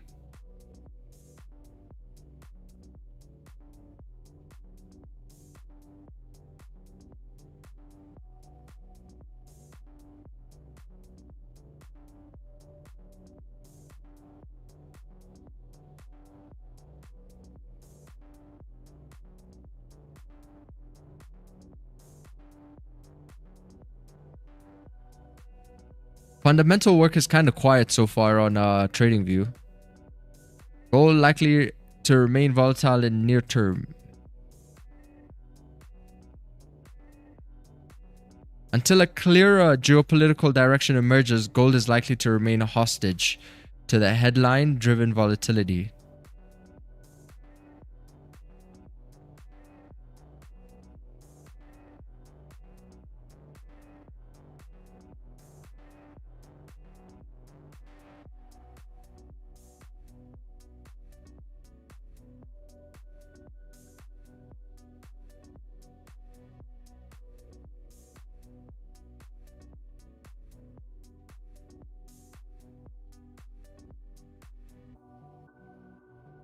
To trade 1 minute time frame, I find it a bit hard because there's a lot of noise and a lot of fake moves.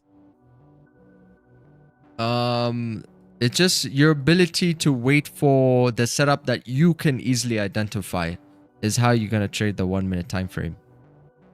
Because if you can't be patient here, then it's no difference than if you're gonna start trading 5 minute, 15 minute. Because if you didn't know any better and I just send you a picture, this might as well could be the 1 minute time frame. And you might not even know the difference if you didn't see the time frame, right? It's a 15 minute, but it could easily be the 1 minute too. So if you're not getting your confirmations, then you're not getting your confirmations. That's just it. You shouldn't trade. Now the question you gotta ask yourself, do you have a strategy? Because if you got a strategy, not every trade is gonna be a trade. And you got to be able to like space out the amount of trading that you're doing. One pre-London, London, maybe New York. 3 trades maximum. Just to give yourself the best kind of odds. In case this is a loss, there's a chance that that session might just be losing trades. So you give yourself a better chance in a different session for that dubs. It all comes down to just having a plan, you know? Having a strategy and waiting for it. Like right here, I don't see my edge, so we're not going to get involved. I kind of wanted to get involved a bit sooner over here, but I think it's important that you just follow your edge.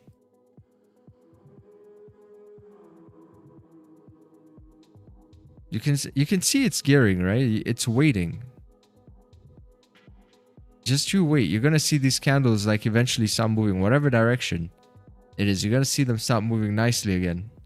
And then that's when it's going to be that signal that you're going to get involved with a trade which has a higher chance of playing out in your favor. When that volume starts to kick in like this.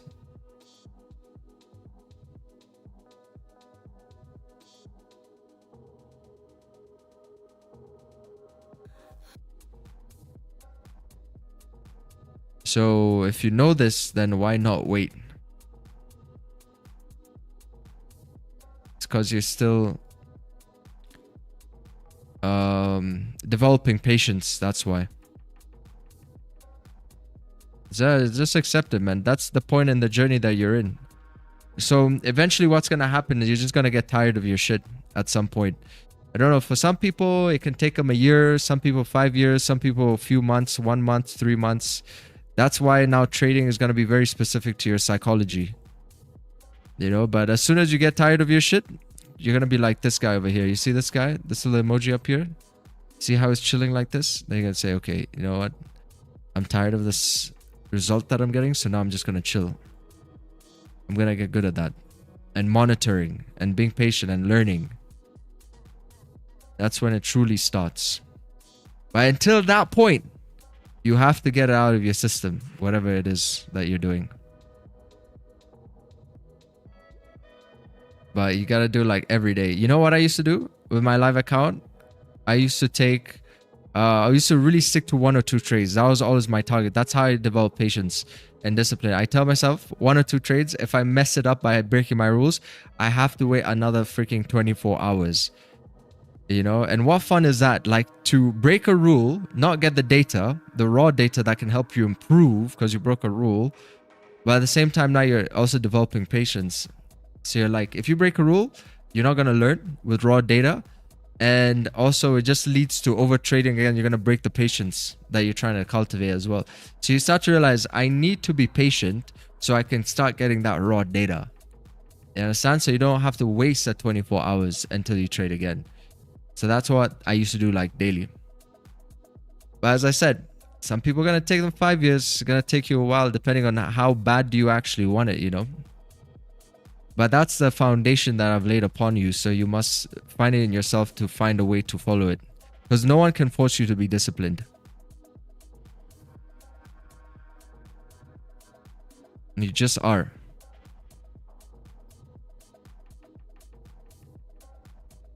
And you don't want to waste time. Time is the last thing that you want to waste.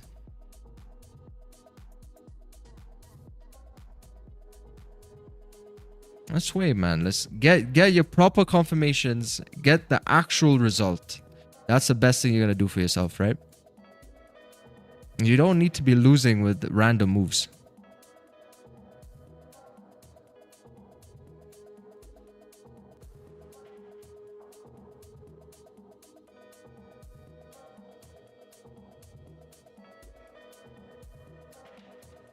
Central bank demand for gold may decline because higher prices not only deter new buying, but also increase the weight of existing gold holdings relative to total reserves.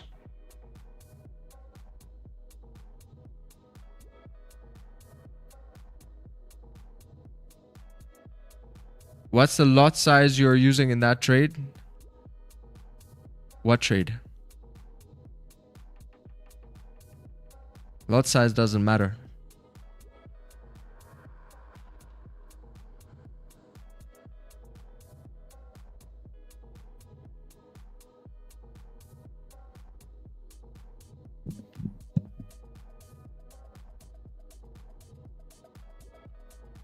But if risk to reward helps, it's like maybe a 1 to 7. I think somewhere around that much. But it is about 15%.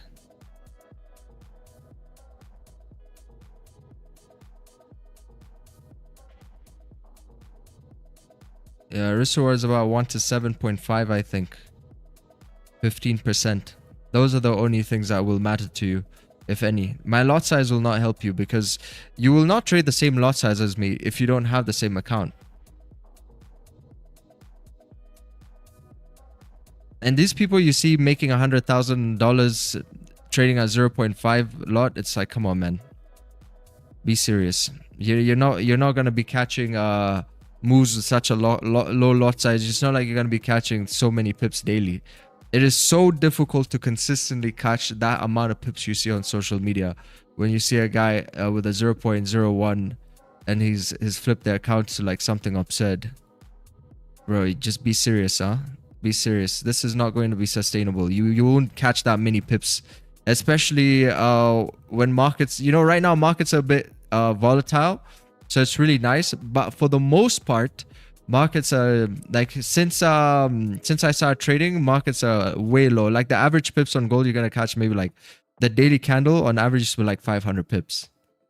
It's like 500 pips. So you might be getting used to like a certain amount of pips now, but eventually it catches up to you. You know, you don't want it to catch up to you. Maybe you're gonna have a good run for like a year and then you quit your job. You know, you do all of these crazy things and have all these crazy plans, and then markets go back to what they've been 90% of the time.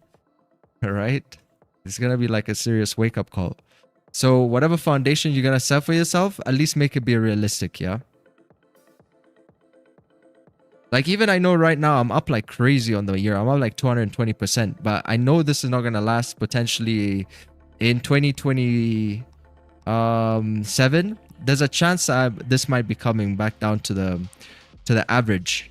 The average gains we do, like, you know, 10% month, 20% months. But right now, we can easily get like pretty high percentage months, easy, because of the volume that we have and the way that we trade. You can imagine, like, man, this trade this morning, 16 pips stop loss, it skyrocketed up like 125 pips in like literally 1 minute. So that's a consequence of the strategy, yeah?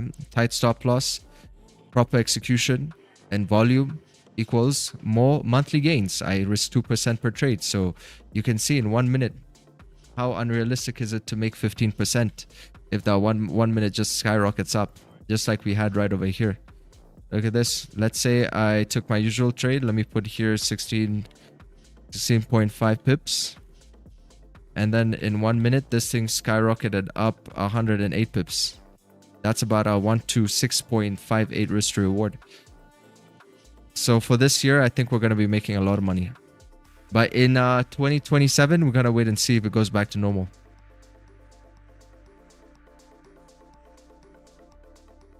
Let's see, 0.30%. We're up right now. Starting to warm up a little bit. We're getting closer to a trending environment. It's trying to break the accumulation. You see, it's been sitting here for such a long time. I think once we start to break above these highs, then we should see like a little bit more of a pop.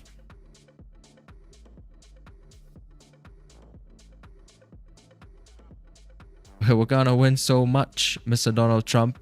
You're gonna get tired of winning. And he was right. He just wasn't talking about the civilian, the normal civilian. He was talking about the rich when he was saying this.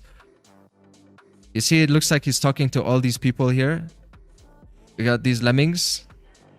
They're like, yeah, we're gonna win so much, Trump. But Trump is actually speaking to the ones that gonna, you know, the rich always get richer. I like what Lamborghini says. They don't advertise on TV because their audience is not on TV. That's why you don't see too many Lamborghini ads on TV. So it's like, man, you got to get involved in markets, you know. When Trump says things like this, he's talking about markets. He's not talking about the price of eggs. It's just a reality, you know. This is the nature of entrepreneur mind. Someone who's a capitalist.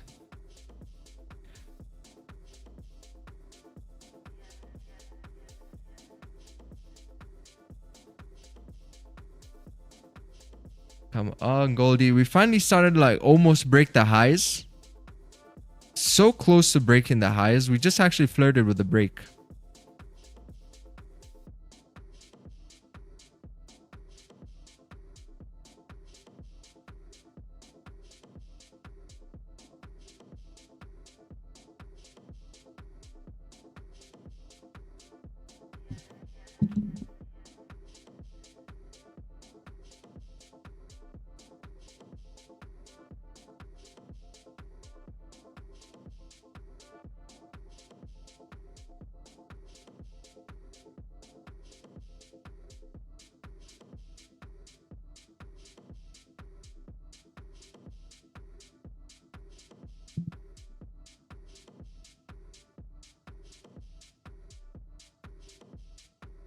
You're gonna get tired of winning.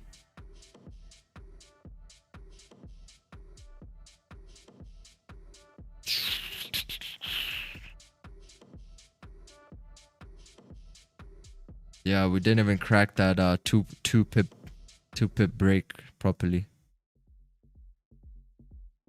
Jeez, Goldie. So close though. It's literally inching up by the minute. By the 5 minutes.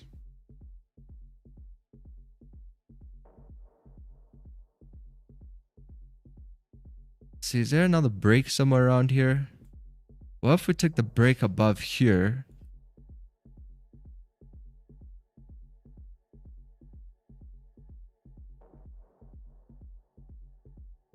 Sometimes it can come up and then set up the break, like a mini break, into the larger break. That would be perfect to see.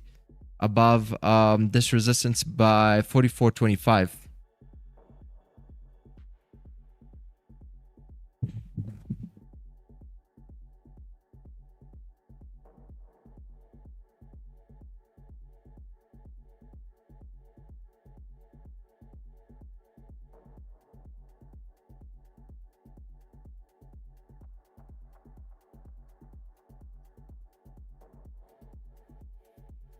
Ooh, very nice. On the 15, it looks pretty clean. That little range. It's hovering right below this resistance.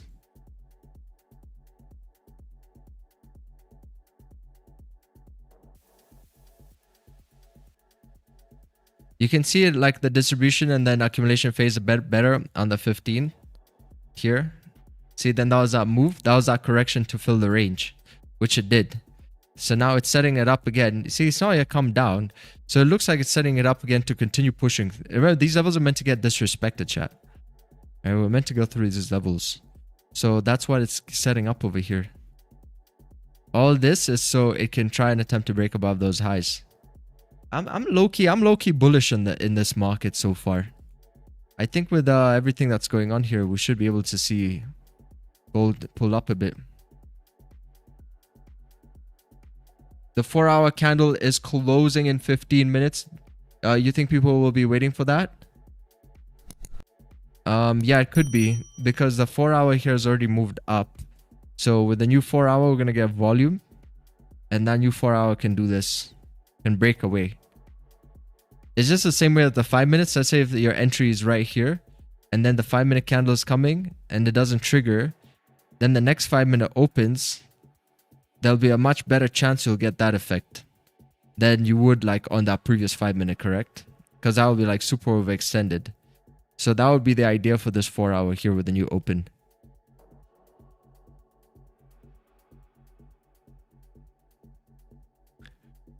Your 4-hour is closing in 3 minutes. Yeah, brokers. Depends on the broker. Some other brokers must have closed by now already too. Like Oanda. Let's see. Oanda should have closed. Yeah, we already got the new 4-hour open.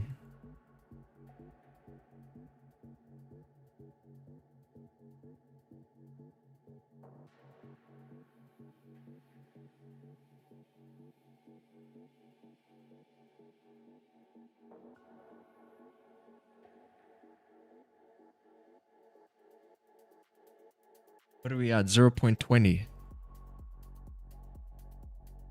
Watch Trump say joke over the weekend about progress on the war and attack trying to control the oil waterway bottleneck. He's cooking. Let him cook.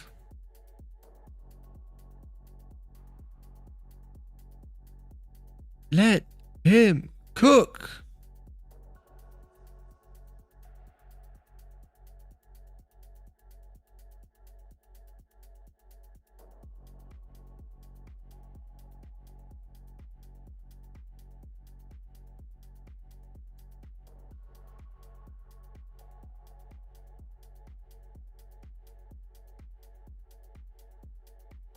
This is exactly why I meant. Like, you see how it's cooking right here? That would happen a bit closer to that resistance. Because it's trying to push up a bit more and more. I was trading props for a while, and now I'm BSCK giving my full attention to my live, and I feel so much lighter. Props was like weighted vest training. Yeah. That's true.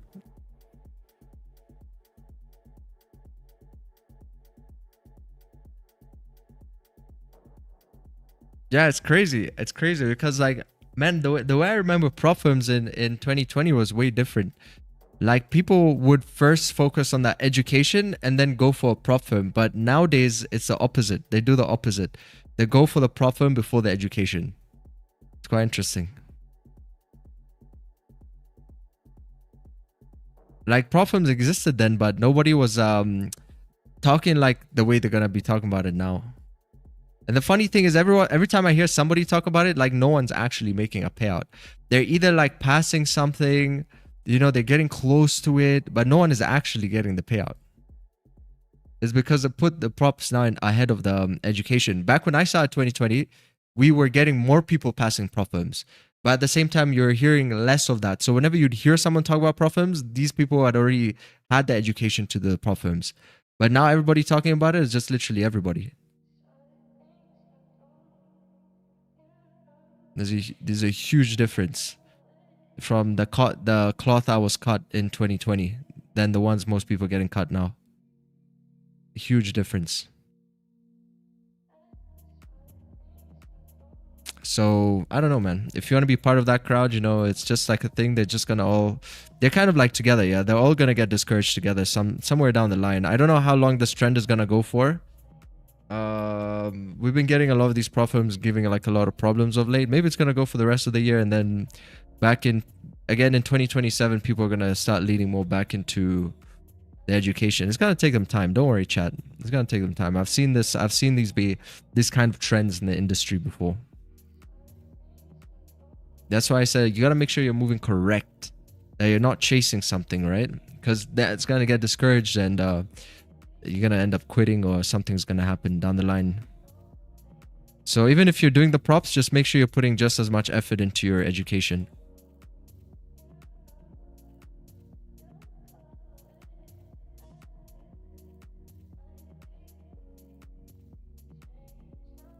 Just get it out. Right now, I know it's a crazy time. We got all these podcasts going on. We got all these influencers, Tory Trades, TGR. It's a crazy time. It's so different than what it used to be. It's like on steroids. It used to be kind of similar before, but like now it's on steroids. You got Alex G. He got his what is that place? Like, it's like a warehouse, and he has helicopters and monster trucks. It's gonna be difficult. It's gonna be difficult to understand that those are reality TV shows and not what trading is about. But when you do finally get to that point, then you will see. But you see, slowly but surely, they're getting exposed one by one. Tory Trades was exposed, paper trading by Noah Trades. TGO was recently exposed. And that whole 40... How do you let someone have 40 minutes of dirt on your name? That Iman video. You know? Slowly but surely. That's why they don't live trade. You can't do this for 3 hours daily.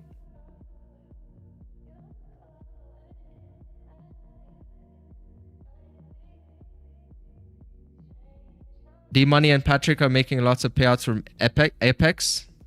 I'm pretty sure they got also nice affiliation links in there too, isn't it? Patrick's makes what, like $1 million? I think they said like $1 million. Someone told me $1 million on affiliation. It's not rocket science, my friend. These guys can easily simulate whatever that needs to be simulated. I've had those deals before myself, and that's the game plan, eh? So yeah, I mean, you gotta believe what you want to believe at the end of the day. You know, time will tell if the decisions you're making today are correct. But you know, just be careful. That's all I must say. Focus on yourself. Don't worry about pocket watching people and what payout certificates they're gonna have. Don't worry about that stuff. Focus on yourself. Right now we are up 0.13%. So we're still waiting over here. I want to see this thing pop up like properly, then catch it towards the highs.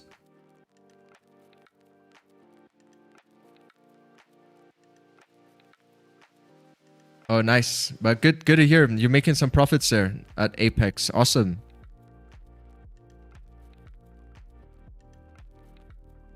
Very good.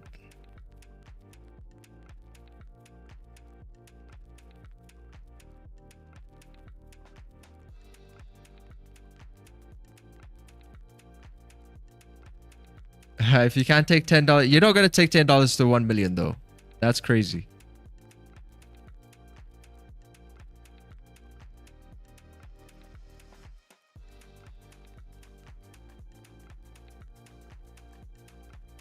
Wait, I joined a prop, did everything requested, payout, and risk team. Had bogus reasons not to pay out.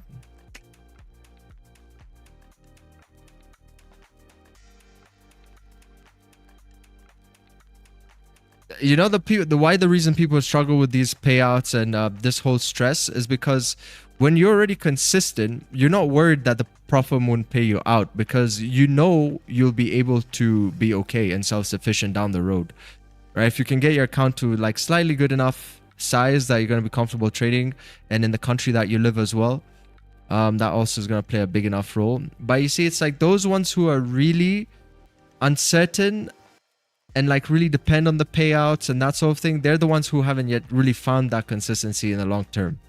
So it bugs them more that if they're able to pass and get to the payout, that they might not be able to do that again. But it's a completely different mindset when you have assurance in yourself you're going to do it anyway. Payout or not, whatever. You know, you try a couple of them, you try to get your payouts. Eventually you get to a size of an account you're happy to trade without needing all that headache. Right?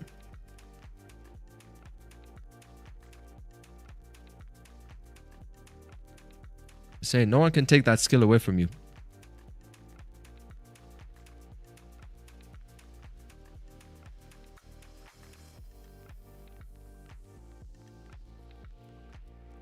Jeez, Goldie, like it's been taking a minute here. We need to see it break above 44.21. Look, it's gonna pop right above here. This is where buyers are gonna come in. I hope this is a round of buyers here, the ones that which are gonna now push us into a trend. There's a chance they could be coming out of this zone. Now gonna stop pushing above 44.21.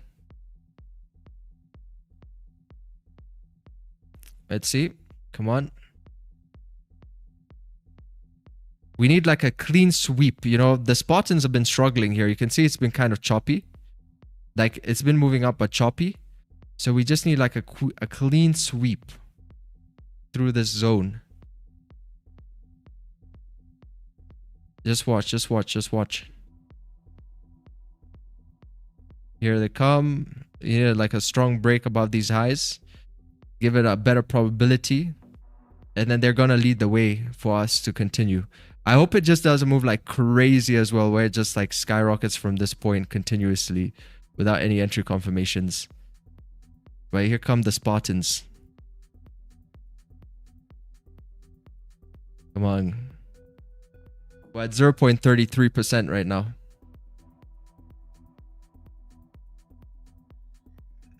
Alright, see that?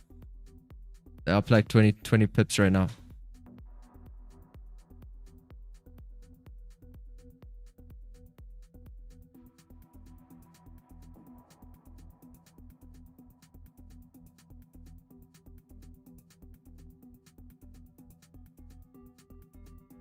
Nice. Come on, Spartans. You see this? They're clearing the way. 40 pips. That's what I mean. No one can take that ability away from you to read price like this. Education first. Don't worry about the prop. Don't worry about the money. It's going to come one way or the other. Even if a prop doesn't give it to you, you're going to have your 9 to 5. You're going to find a way. Them clear out. All right, now it's at 0.40.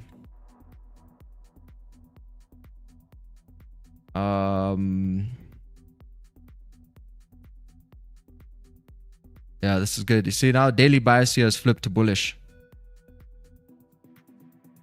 See how crazy this is gonna pay them out here.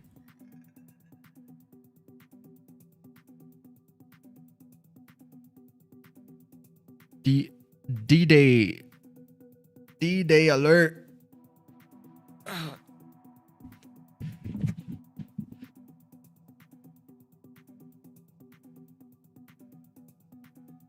Back missed a move.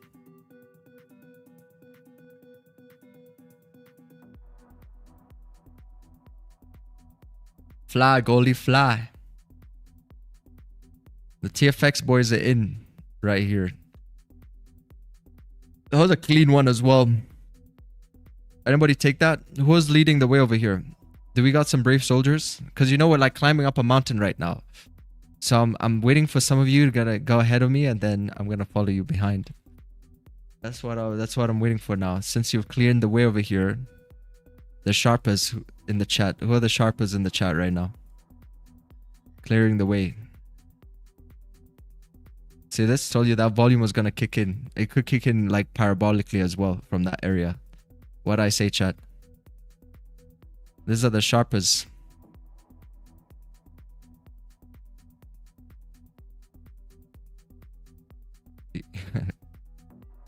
New hourly incoming. Oh yes, hourly incoming as well here in 1 minute. Buyers are up currently about 80-90 pips. We'll join them if they can set like a small camp over here, and then we can continue the journey together.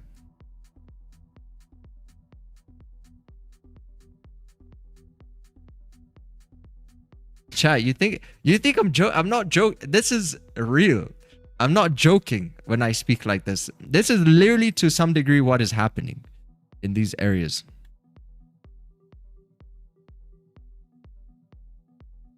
You know, like as a trader, you're gonna be a trader. It's such a lonely game to be a trader. So as you're a trader, you're gonna have to make like these kind of like what do you call it? Like stories in your head sometimes, you know? Trading is the best job for an introvert. Because, you know, you got to sit down here, create stories in your head when you're being patient. Then when you get your movements and everything's playing out the way you want them to play out. Because remember, again, it's like people making these moves happen. We're all seeing the same thing. That's the reason why we get such beautiful executions.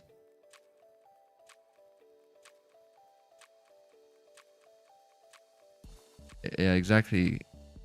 Imagination. Got to gamify the process. Use your imagination, chat. That's actually gonna how you learn a bit better. Secure 90 pips off the buys. Very good. I'm still waiting to join in here. Maybe I can get my buy here by resistance. Remember what I said? But this is interesting. We created resistance right here. The break could come again, a re-break by 44.32. But I would prefer if we can set up right here by that resistance and then break. And then properly get through this level with a new hourly. See, we also got a new hourly open. Look at this. So we got a fresh new hourly open as well there.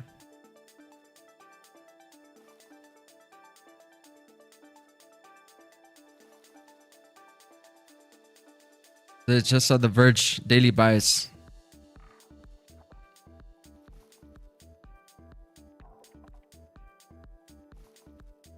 Back to waiting. Let's see if maybe comes back in here. I think maybe John might have phoned in Wall Street again. So he said he wants maybe at 44.20. What number you say, John? What number this time? Before it was 4,400 and now we're looking at what's that number? It might be coming to fetch some more orders. Try and move up again.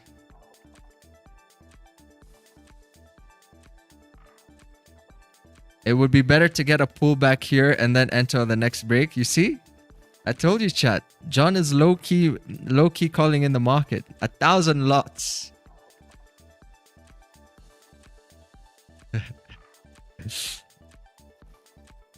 $50 million, he says. $50 million at 44.41.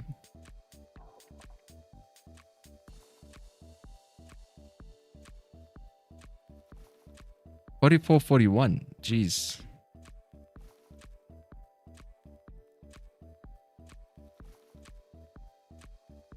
Alright, let's see then. You're saying 44.41, that means this should go through this level, yeah? Since there's nobody here.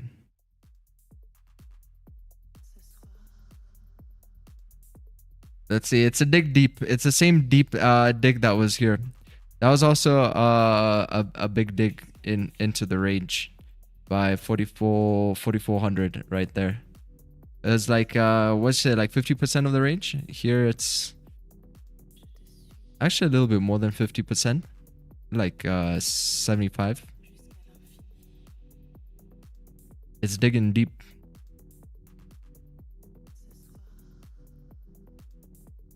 But this is why I'm contemplating whether to just get off the rip at the highs right there. But this is a massive range. We could probably get away with it, to be honest, because that was a big dip down. But it is quite big. It's a big wave.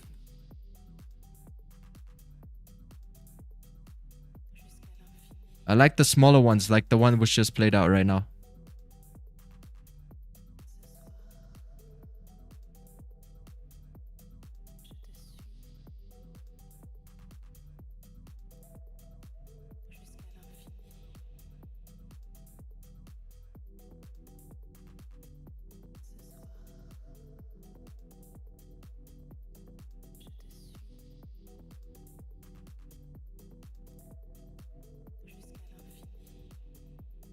I know we should like take it. Let's see on the hourly.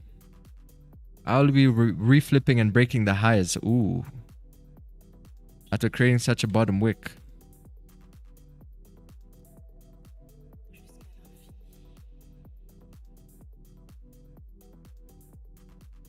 Let's see. Vic, your system's so simple. My wife playbook I made for her 4 pages. She only takes your trades. Oh wow, look at this.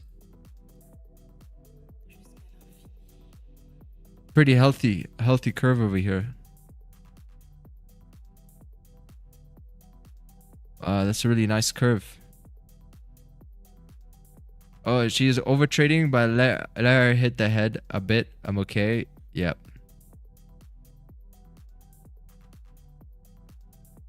At least, you know, the good thing is when you can see that foundation of something like that play out, it clicks a bit better. Because most people are gonna get sometimes too confused with when you're gonna learn HTF to LTF and then trying to figure it out, like by drawing so many zones. But if it's simple enough like that, you're gonna be able to click a bit more some things.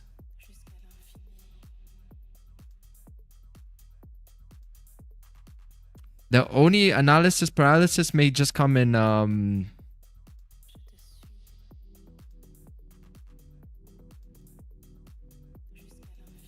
yeah, but that's a low chance that you're gonna have a lot of trades be fractal. Most of the time, you're either gonna see like either 1 or 2. The fractals can confuse. Like right here, it's a fractal one, so you could have either waited for this one to break, which is the earlier one, or the higher one. But usually, I guess you want to be coming in when you can. It shouldn't be too big of a deal. But I'm still contemplating, like this for me is a bit confusing though, like whether we should just get off the rip by 44.32 or wait for a restructure. Because I thought we're going to get a restructure like right here.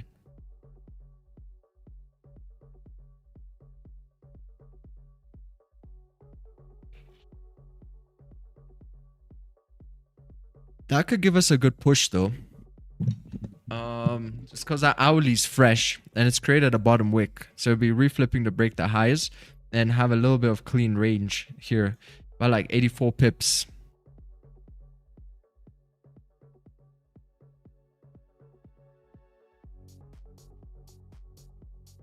Maybe it's gonna cook it a little bit sooner. Oh, but we're down 0.30%.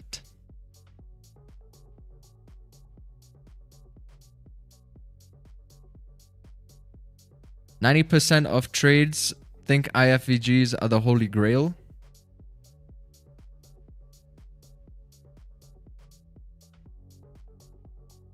What's that? Feel bad for people who think fair value gaps are on the market.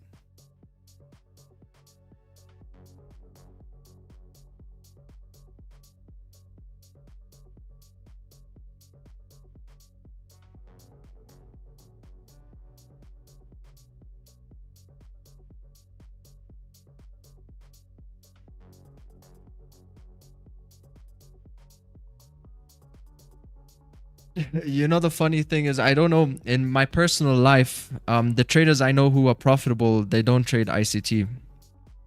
Even the guy I met this weekend, last weekend, met this guy who's profitable, is introduced by a mate of mine. And the first thing I asked him was, do you trade ICT? And you know what he did? He laughed. He laughed. And the last guy that I asked, that also I met at a bazaar, who was also profitable trader, trades in New York Stock Exchange, he didn't even know what ICT was. And the first guy I ever met who was a profitable trader, the guy doesn't trade ICT. His name's Melvin, the guy who introduced me to trading. So only guys who see trade ICT are like the ones on YouTube.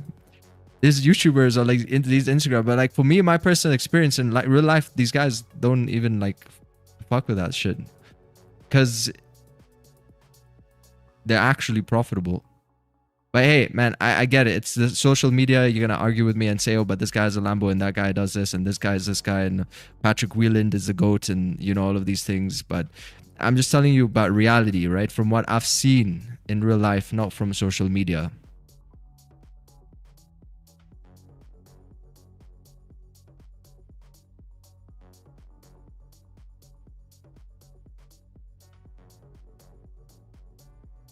I'm contemplating these buys though. Like, it looks like it can pop, but it's a really big range that we have here. It's a huge range.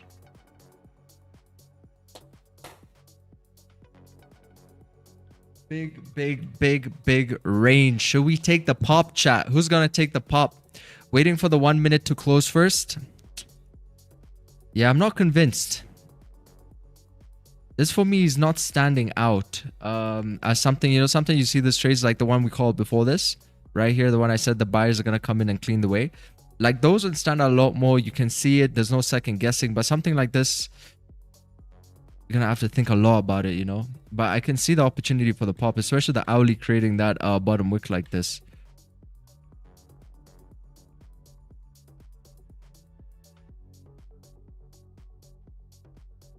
It's a really big range. I'm not going to take it. I'm going to monitor it though, but I know it's going to have a good chance to pop right there. But I'm not going to take it. I'm not going to take it. I'm not going to take it. I'm not going to take it. Oh, and the volume is kicking in a little bit here. Look at the way the candles are moving. Holy. Holy. Everything is showing the way I want to see it for a move like this. Besides the structure. It's a bit too big. Because I've been ranging here for since this is what, 3 a.m. 3 a.m. an hour before London open.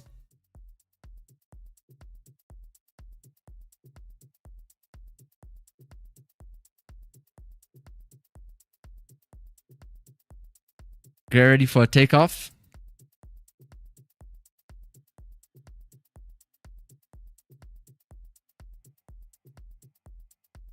Three, 2, 1. If we came back to retest the lows, that would be interesting for me. If price came back and retested the lows and then we break, oh, I'm in. No questions asked, Diddy. I'm in.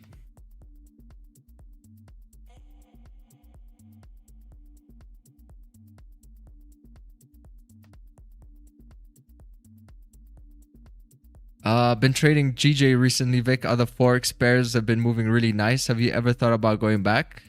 No. GJ is gonna be like the girlfriend I broke up with, who we're still in contact and we are really good friends, you know.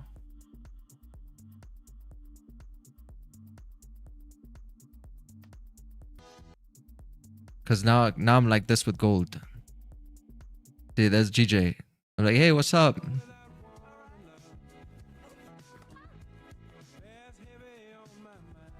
Here's some news for you.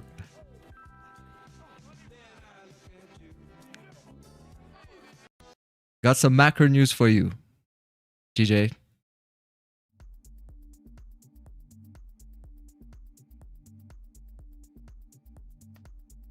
Like if you watch Pearl, the movie Pearl.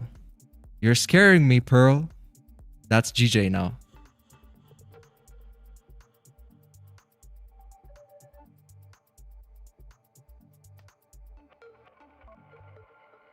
This is GJ now. What's its name? We don't have a dog. I thought you said you did in the cellar. Right. Yeah. Preston.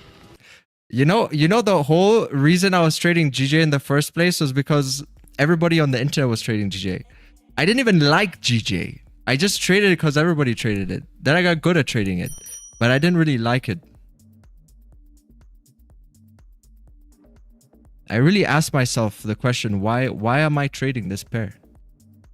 When I can see gold even was performing a lot better. But I had been doing it for so long, I forgot why I was doing it. I was doing it because everybody else was doing it. I was like, oh shit, I just woke up. I don't actually need GJ.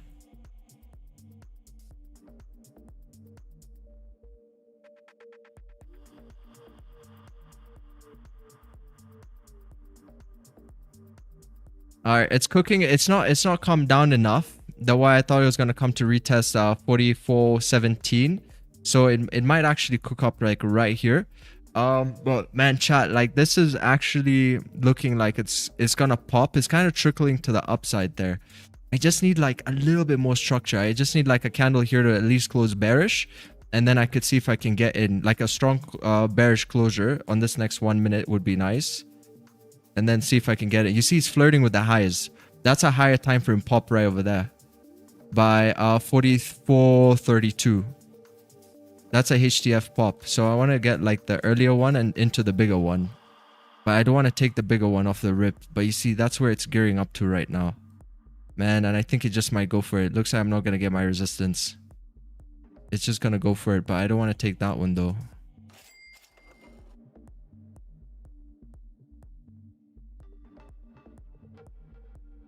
Man, it's going for it. But I don't want to take that one though. I wanted something a little bit more clean, like the other ones we've been calling out. Like literally, these other ones we've been calling out, the structure was a lot more cleaner than that. This is a much bigger one, correct? It's a much bigger range.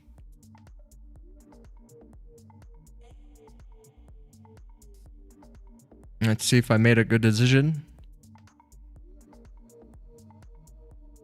I think I made a good decision. Yeah, I made a good decision, I think. The way it's coming down. See if it's gonna survive. Oh, it still survived. It still survived. Just like paper trading that now. As I wait for my actual move. They still kind of survived that small pullback. Oh, are they gonna survive? Ooh, struggling there at the entries.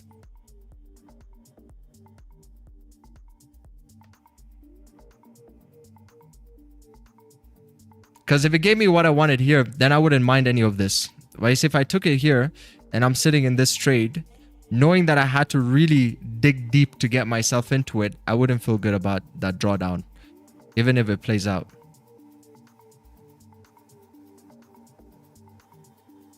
Man, it stopped right at the entry again. Look at the 1 minute, little bit of a low volume in there. It stopped right at the previous entry. Couldn't re-break the wick yet. Oh, that's tough. That's tough. That's tough. Because I know some people are going to be in that. Like, because it's a pretty key wick break, that area.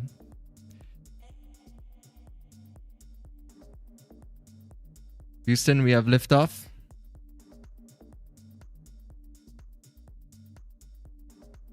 Not a good sign. Not a good sign.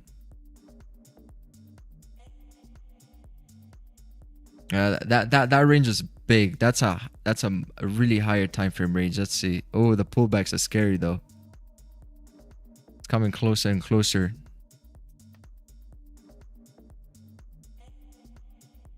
Let it close there on the 5 and we shotgun.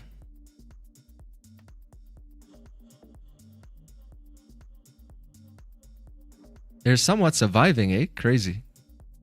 But look at the low volume. Look at how low volume this is for them. Look at how low that is. Like literally struggling to break the high.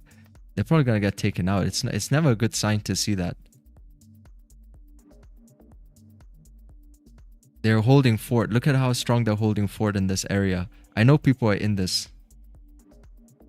Damn, look at that. That's crazy. Look at how like precise that is. Jeez. Man, they really tried. But I could see that move was not clean. It was there, 100% it was there, but it was just not it. Especially after waiting for so long. It's a little mediocre of a move to take after being patient for so long.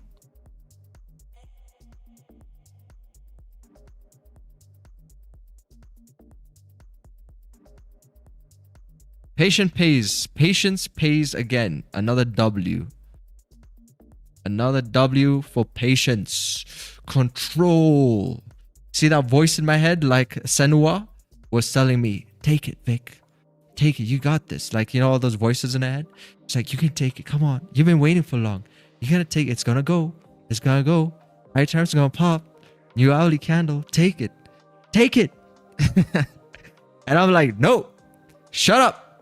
I'm the one leading the fucking Power Ranger here or whatever. Have you increased your TP and SL with the recent volatility? Nah. I'm not a pussy.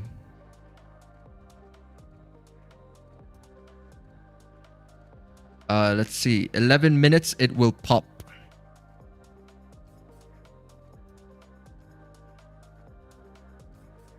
Senua.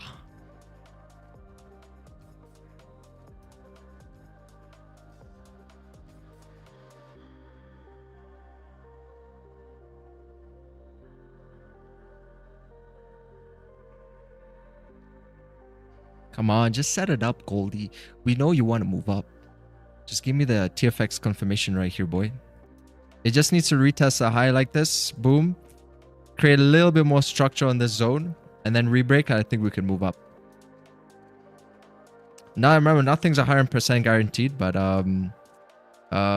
that's exactly what we've been doing this whole time. So that's what we're going to continue to do.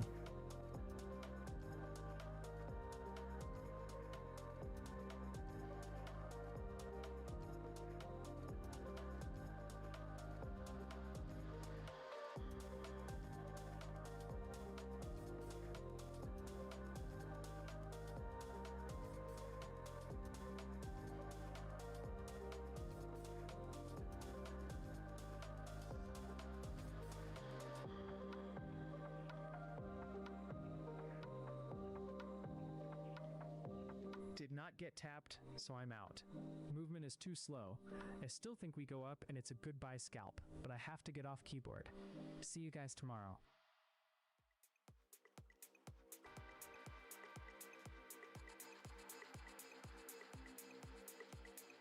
Oh, 15 minute. Yeah, look at the 15 minute here. Sounding like create some rejections. It's a pretty obvious level, that break right there. Like I can imagine people are trying to get the breakout because, you know, everything happening in the Middle East, man, I'm still expecting gold to skyrocket, right? I'm still expecting this thing to move up. We just don't know like how the pop might come here because, you know, it broke once, it came down. I think it's like shaking some people out, but once you get that confirmation, get a higher probability of getting the actual pop. Because people are looking for gold to move long, chat.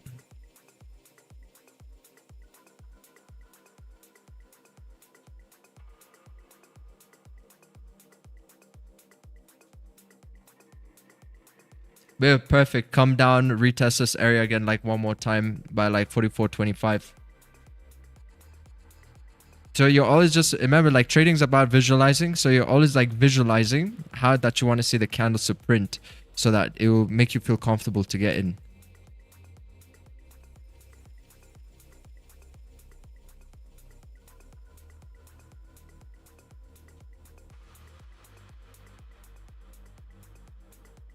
So we can draw the candle how we're going to want to see it. Like this. Next candlestick. Very easily like this. Next candlestick. Maybe like this. Just to play around, you know. We just want to see play around in this area. And then break. Maybe we're going to find some confluence. We might even see a liquidity grab.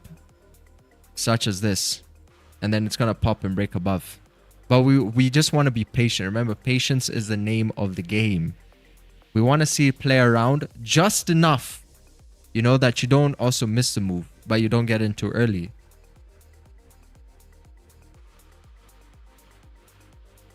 It looks good as a sell though, right here, because that will be the fake out. That will be the left shoulder, head, right shoulder if it breaks below these lows as a sell idea. As a buy, not yet fully formed.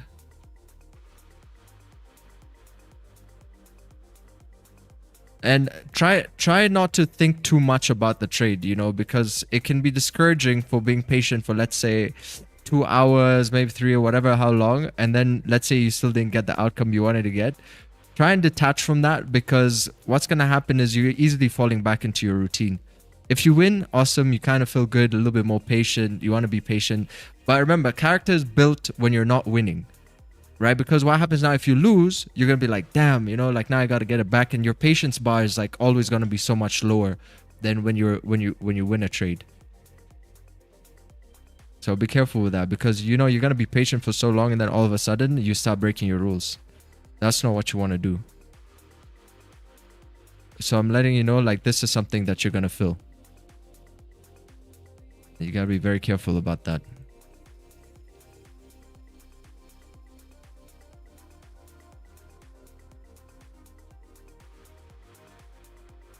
All right, so we're waiting for it to come back up again. It's doing exactly what I want to see it do.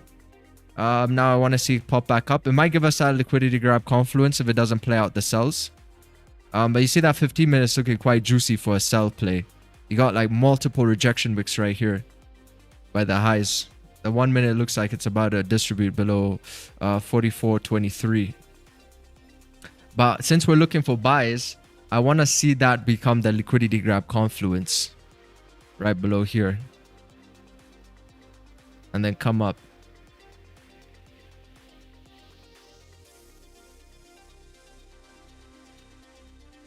It got to the wick, but I don't think it broke yet.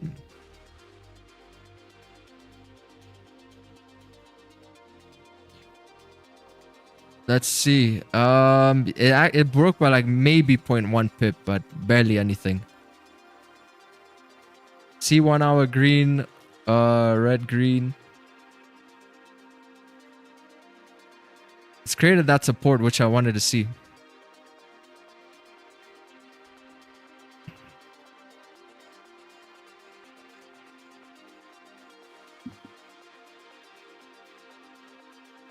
See if that SMA can hold it. I really don't want this thing to distribute down, because we're not going anywhere if it comes back down again in terms of the daily bias. 5 minute looks interesting. Close above and liquidity grab. Even that 5 minute close here, we didn't get a re-break of the highs. So it really struggled. As you can see, it's really struggling here at this resistance point, guys. It's not like we got a psychological mark. I think it's just more structurally speaking. It might be going down for liquidity grab. Typically, that's what would happen, right? When trying to break a level that you're going to find like low volume, you might start to see these pullbacks. So let's see if this... it closed and created a new lower low. But we'll see if this structure here can be salvaged. We really need to start seeing some at least bullish candles closing right now.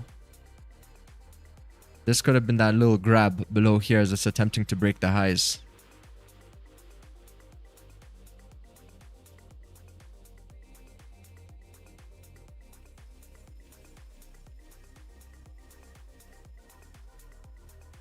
At least the daily is currently bullish, just like we spoke about in yesterday's video over here, of what we were sort of like anticipating from markets today.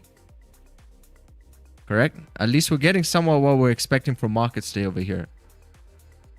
Oh, Mr. Donald Trump giving us the lowdown. And the daily time frame is currently pulling up so far.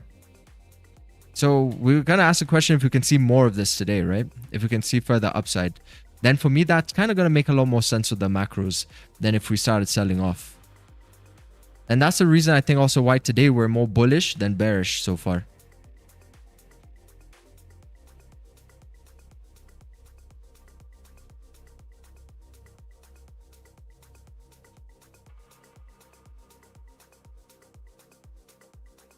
Take it you've only made 8K today? Yes. And also that was following rules. That was just waiting for the setup.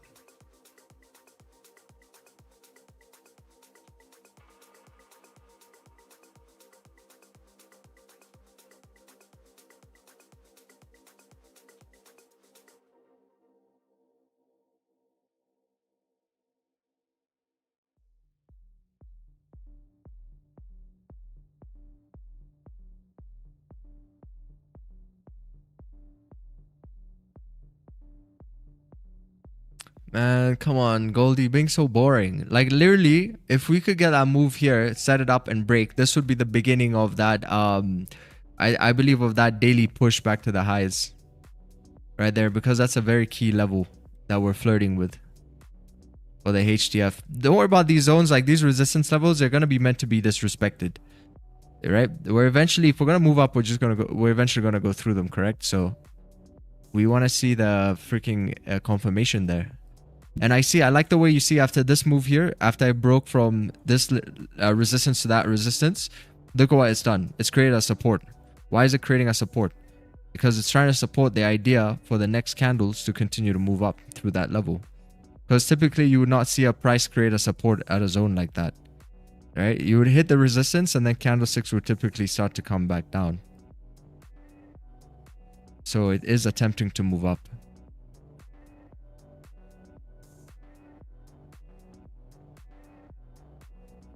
I'm going to give it like 20 more minutes, chat. Oh, wait, this is actually setting up something interesting here. Oh, look at this.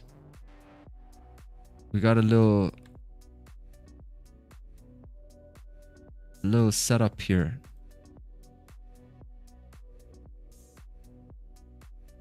That could be appetizing. It's coming down to retest these lows.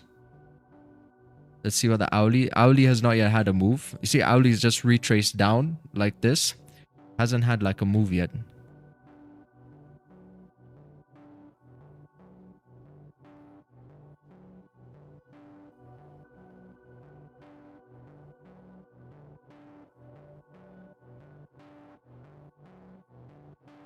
Come on, man. Create that support right here. Boom. Stop moving up. I think that will be... beach already. If I were you, haha. Yeah, I think this would be good right here. Create that support right here and then stop moving up. Yeah, we could probably take it. You could take it off the rip right there. Definitely looks a lot better than what it was before. The much larger one that we were speaking about. And that's look a little bit better. I think we could get away with it. On the 1 hour. We'll be reflipping on the 1 hour, re-breaking the hourly highs. That's good.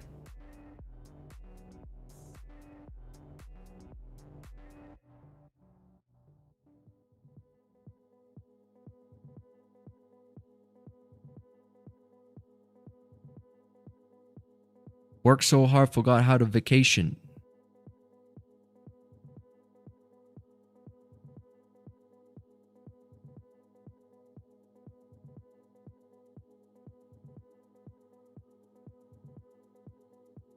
But I am a bit of a workaholic. I don't know, like ever since I was younger, I've always been a bit of a workaholic.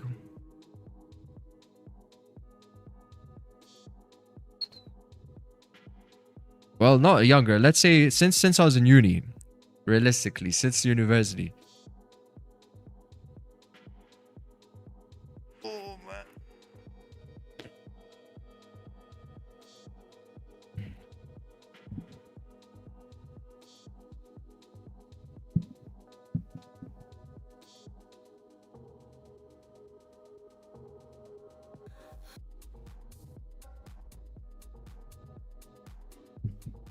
Hmm.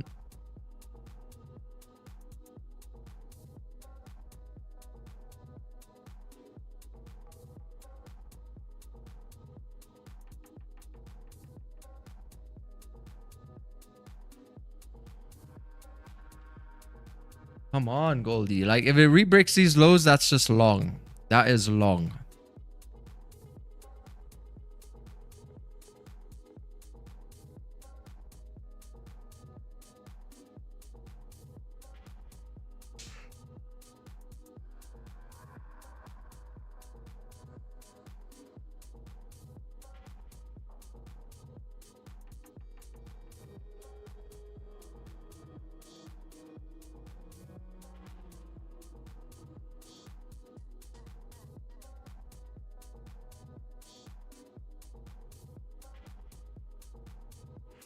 If it comes back down, there's no bias for the day. Price is just ranging, following Trump's announcements. Because it looks like it's even thinking about coming back to the daily flip there by 44.07. It's eyeing it. It's not that far off. It only has to push 97 pips. So I really want to see this zone here get respected. If not here, at least down here.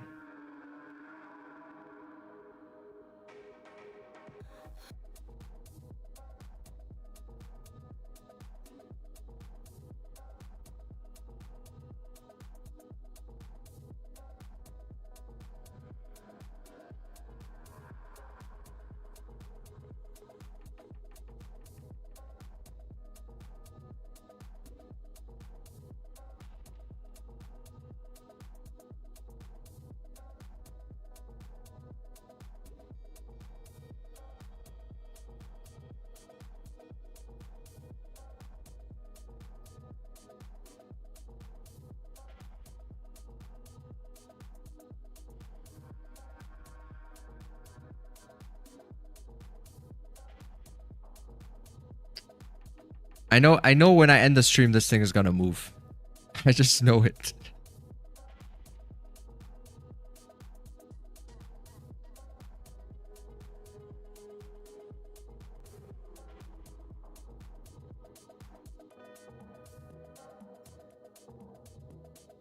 As soon as I end the stream, you're gonna see candlesticks start to skyrocket up. Probably like that.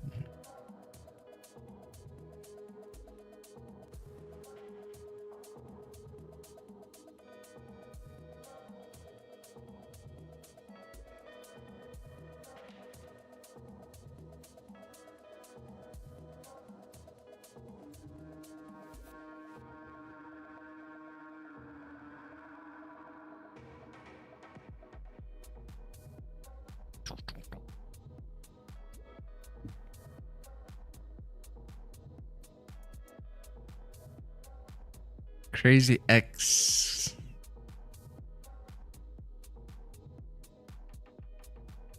Who is this actor? I think all the trades I took in GJ probably at BE and traumatized, never going back to her again. Yeah, and you know she's a redhead. Yeah, GJ is a redhead. That's what they call Cable. Oh wait, no, is it Cable? Cable is a redhead. That's GBP USD.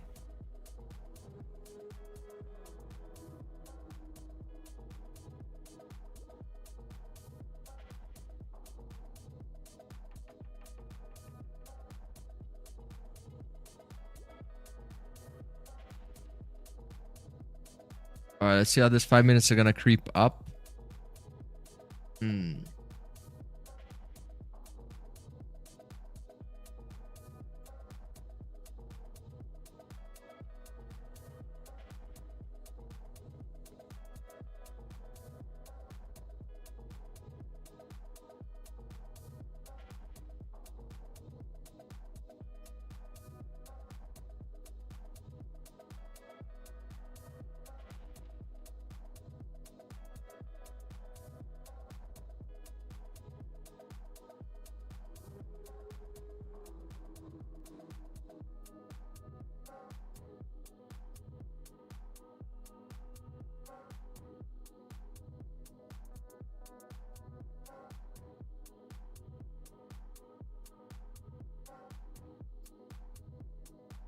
What would you rate? What would you rate the play, chat? Those of you who know what the entry confirmations look like, what would you rate it out of 10?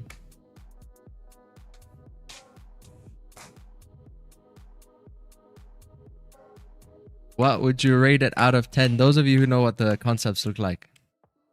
I feel fairly confident.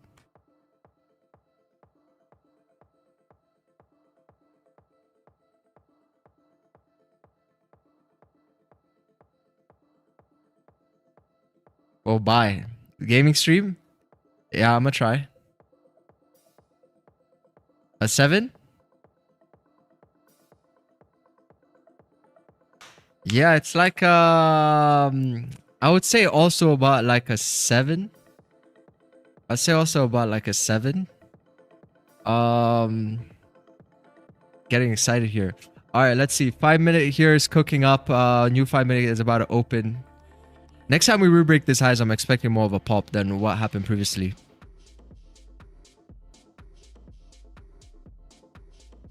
Oh no, Kev just not confident. That's not good. That is not good.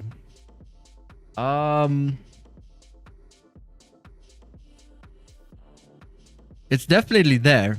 It's definitely there. It's more cleaner than the first attempt that I had over here. It's gonna be like a little bit more visually appealing to participants.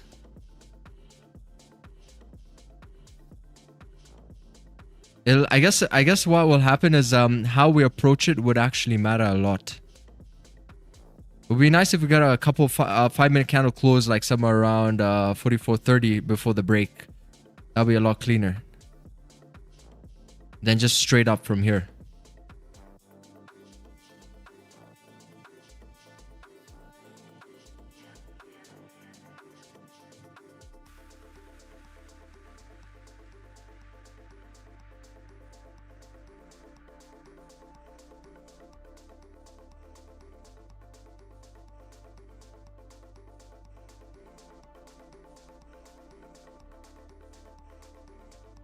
Let's see, 0. Oh, it's cooking here right at 0.40.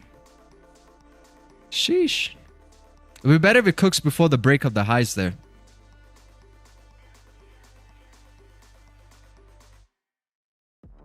Yesterday's action is much better. Yeah, I mean, yesterday's trade, it also came around roughly this time though. A little earlier, definitely. Look at this, it's cooking right, it wants to cook right here at the 0.40 daily flip.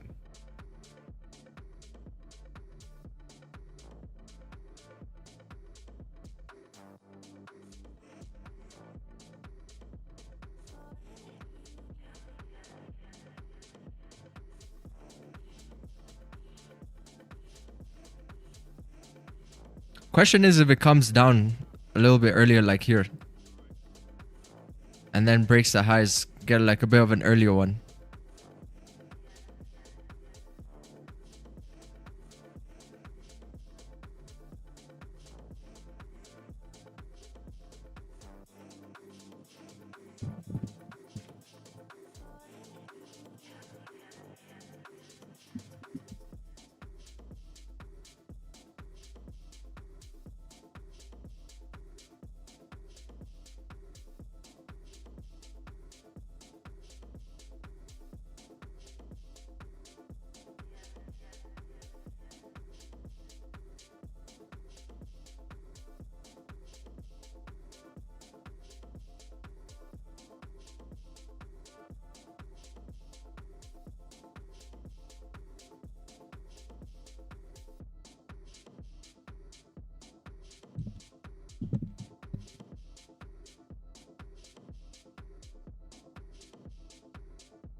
Exactly. It's gonna move from that area. Might not get the early one. It's gonna move from that area. The 5-minute candles are opening.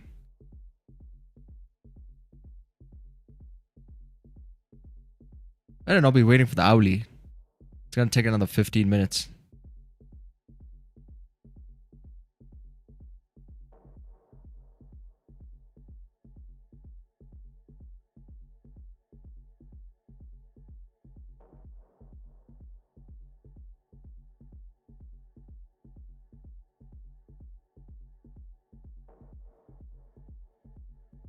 Because, you know, like, this is the idea behind this move, is because the variables also shift quite a lot up here. Correct? The variables are going to shift quite a lot up here because, you see, this is all range. Right? This is all range. Like, price has been holding this level for so long. So, by the time it comes up to re-break those highs, we're definitely going to see, like, a different kind of, like, variables coming in. So, it definitely increases the probability of potential pop out of this zone.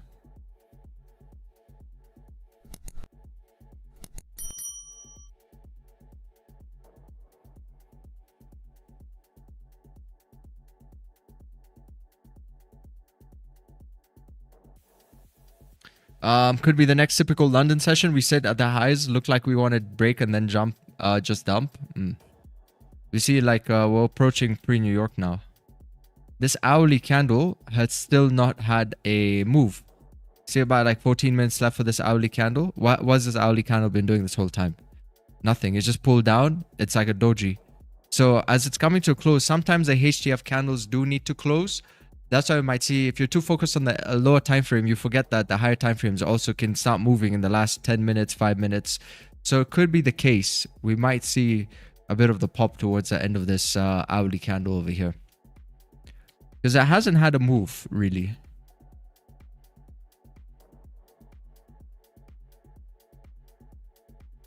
And I see we're trying to creep up slowly but surely.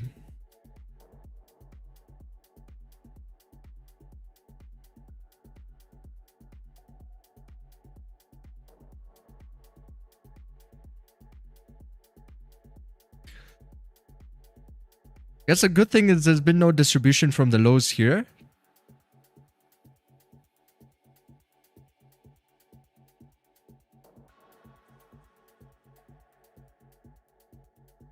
So it should have more gas even breaking above here.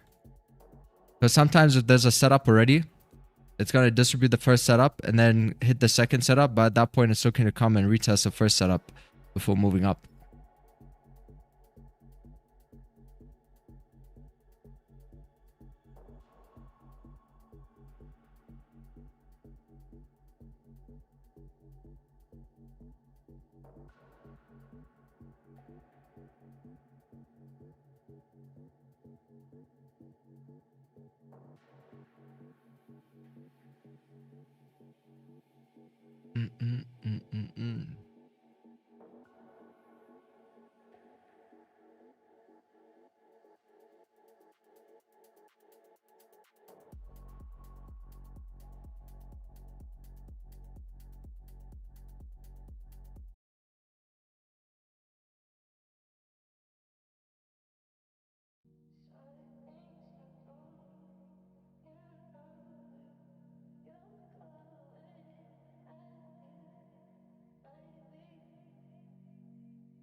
Damn, Goldie, serious.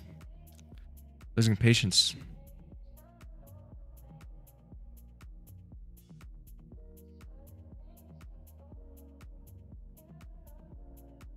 Losing patience with you, Bob.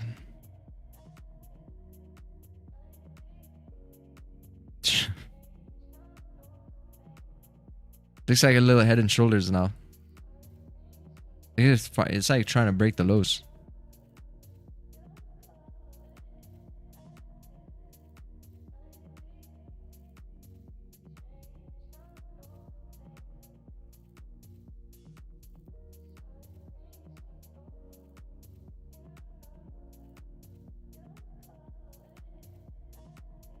Man, but I want to cash this trade. I want to cash this trade with you guys.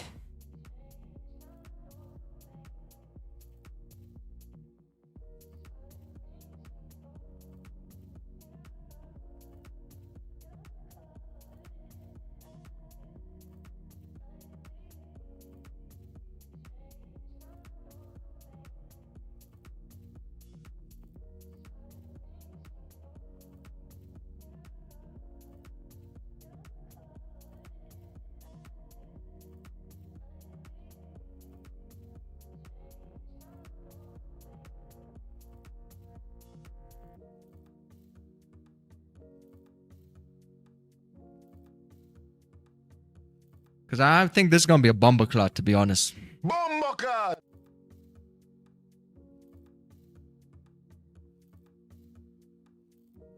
Equities look like they want to dump. Gonna be a bomber clot. Anybody new to the stream? Anybody here for the first time in the stream? Write a 1. No trolling, no trolling.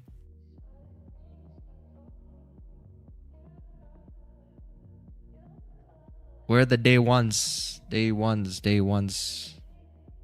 I don't think the market believes Trump.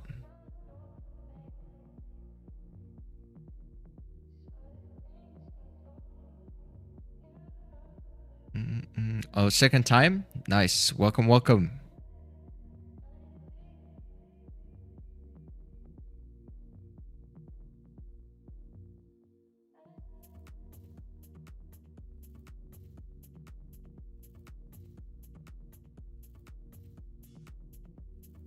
I wanna catch this bomber clot.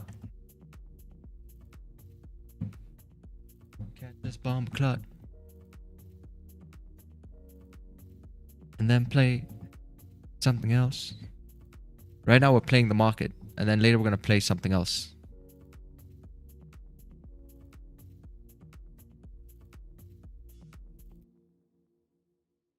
I'm from Malaysia. Shout out Eduardo. Hey, Eduardo plays. Oh, look at this. Volume's coming in. Alrighty then. Man, let's see how this is gonna break here. I think we just got a new 5-minute candle open. Let's see, all systems go. 3292. Boom, boom, boom. Alright, awesome, awesome, awesome. See if we can catch it. 5 minutes looking good. You see, it's gonna be the break of these highs.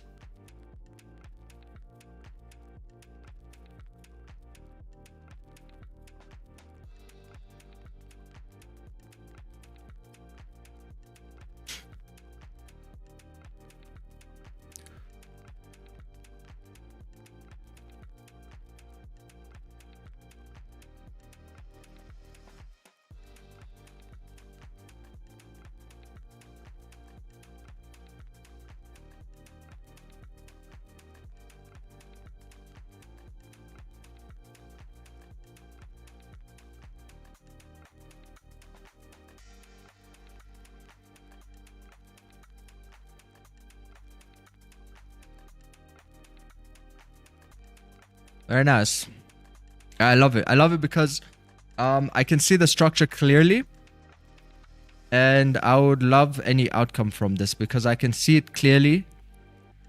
Doesn't require much convincing to take.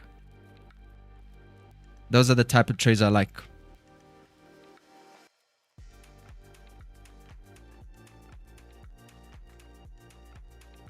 Goldie has not moved for the whole of London session. It's bound to move.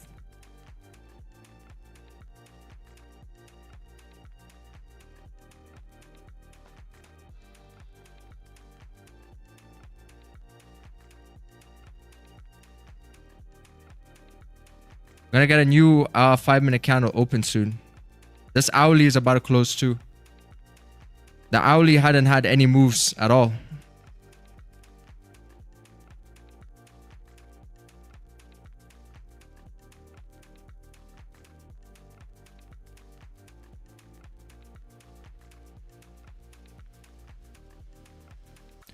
Would be nice if the new 5-minute could open up.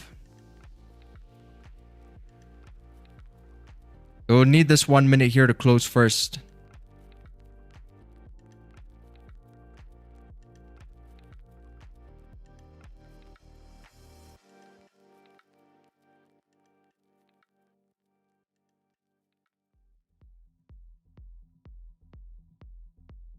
It'll be really good if that closes bearish before the break. Got like 30 seconds. Oh, finally. Can at least get like a trade. F the stream, protect your profits. Let's see, what time is it? Oh, right at the end. Right at the end of stream. See, I told you, this trade is gonna come like after stream.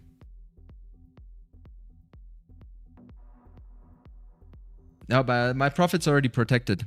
No worries.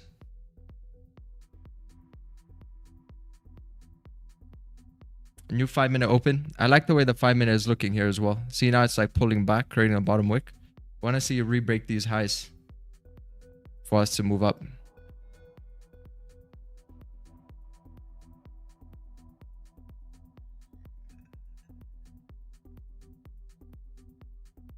When you have education in the mentorship, we should be doing a simulation this weekend, I think.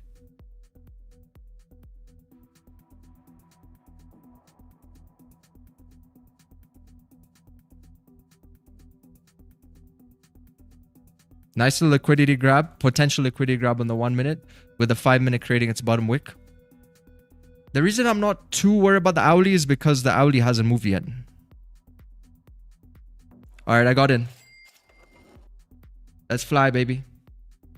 All right, I'm in and I'm out. Let's fucking go!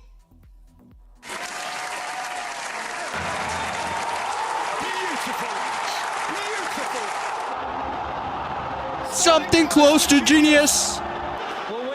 When he's around, you always got a chance. Muchas gracias, afición. Este para vosotros. Sí!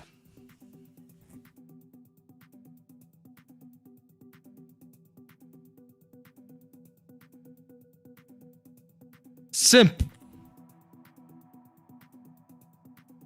How much did that peak at? 34? 34 pips. Nice. Sell it. Pretty good move here. You guys cash that 1-1. Nice little 1-1 trade. Push it around a 1 to 1.7, nearly a 1 to 2. But this is a break, chat. This is the beginning of the break. This is what I'm talking about. Because Goldie hasn't moved at all, chat. So this is the beginning of the break. Right over here. The whole time we haven't moved anywhere. So it was bound to happen. If it doesn't happen now, then you're screw it. Doesn't matter. I made $420 here. You know, who gives a shit? I made money. But this is a point in time where it should actually break. It should keep going up. Oh, you see this? Look at this. Look what's happening here. This TFX concepts, baby. Stop playing with me. Stop playing with me. Fly, Goldie. Fly. This one I just want to catch with the stream. Beautiful, beautiful, beautiful, beautiful, beautiful, beautiful, beautiful. Damn, Daniel. Oh, Lee, who's still holding in the chat? Who's still holding over here? That's already 77 pips up because gold hadn't moved the whole time. This is what we're waiting for. Now we're up 77 pips and price is most likely just going to keep moving up. Remember, I'm bullish on gold. With what's happening with Trump and everything in the Middle East right now. I'm currently bullish. I've been waiting for these buys. We've been speaking about them since yesterday.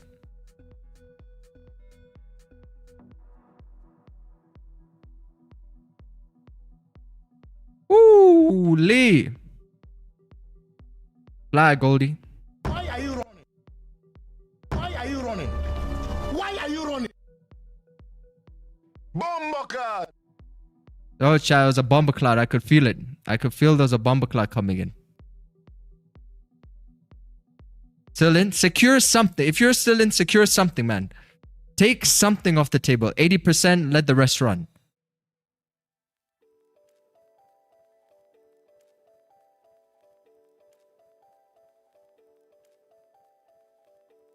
That wasn't much of a move. Well, you know, when you gotta remove $420 out of an ATM and you gotta go have a nice dinner or you're gonna buy yourself nice shoes or you're gonna do something with that, I think then you're gonna think it was not that much of a move. When you're gonna go out and you're gonna buy drinks for your mates and you know the effect that has, and then you say it wasn't much of a move, screw you, man. Screw you. That right there is a moment that I can have. That $420 right there, I can have a great time. A great time. And don't forget, I did this for the stream. I stayed longer for stream so we could catch this together. How much did you make? It pushed up 82 pips.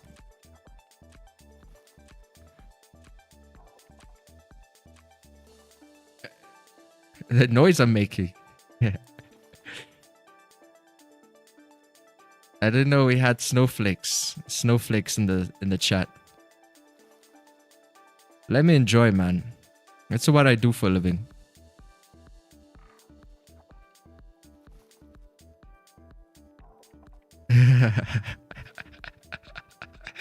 Let me enjoy, my friend. I earned this. You were not there when I was putting in that work. Only me and God were there when I was putting in the work. When I was failing every day. There's only me and God who are there, so let me enjoy it. I've done my trial and tribulation, sir. It's your turn. I'ma enjoy it.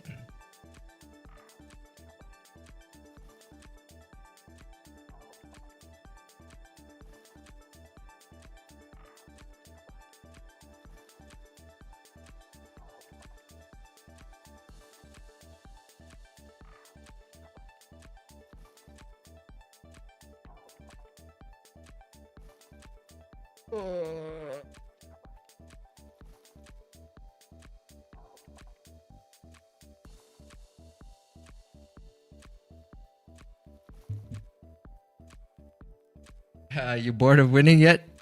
No, sirree. I'm a winner. I'm going to win.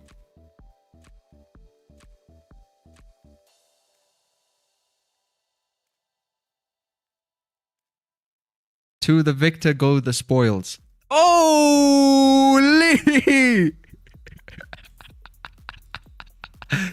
Oh my days! What the hell is this? What the hell is this? Where did this candle here come from? Holy!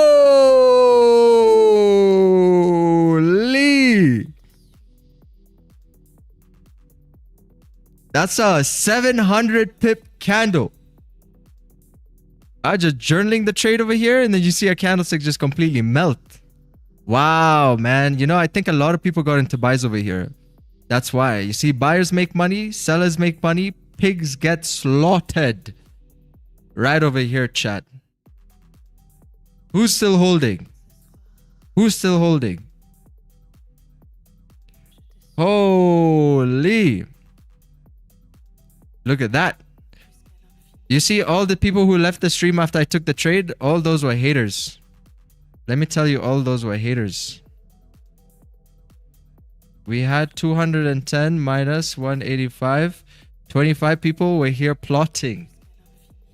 Looking for me to get whips. So they're gonna feel better. Not today, sir. Maybe tomorrow you'll feel better. But not today. Justify your losing. That's what you're trying to do. But man, look at this. Look at this move over here. Insane. Sheesh. Where did that come from, chat? Gold prices dip. More volatility lies ahead. Continuous gold futures dipped. Stronger greenback makes gold more expensive. Man, where did this come from? Can we go hunting the internet, everybody, and try and figure this out? Let's go on live news. Market impact. There's nothing over here. There's nothing over here. All I can say is we just had a strong TFX confirmation there. Most likely people were still in the buys. And for some reason, the market found it very lucrative to liquidity grab these longer term position holders. Even though we almost peaked at 100 pips on the buy. That is insane, Chad. Can we go investigate this?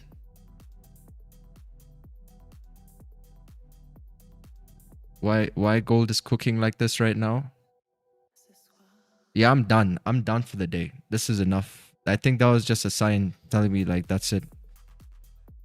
We got a buy over here. Awesome, man. Very nice. Secured another 29 pips. Thanks, Vic. Awesome. Got a W over here.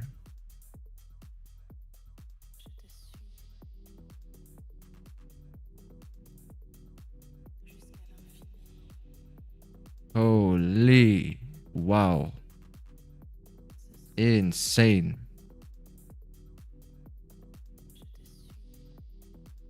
J'étais sous. La merde.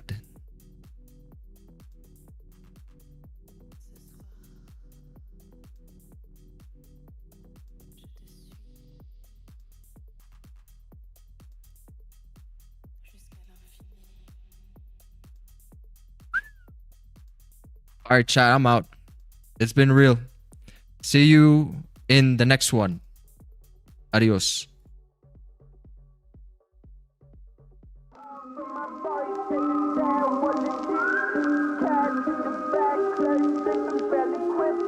Pull up in the whip,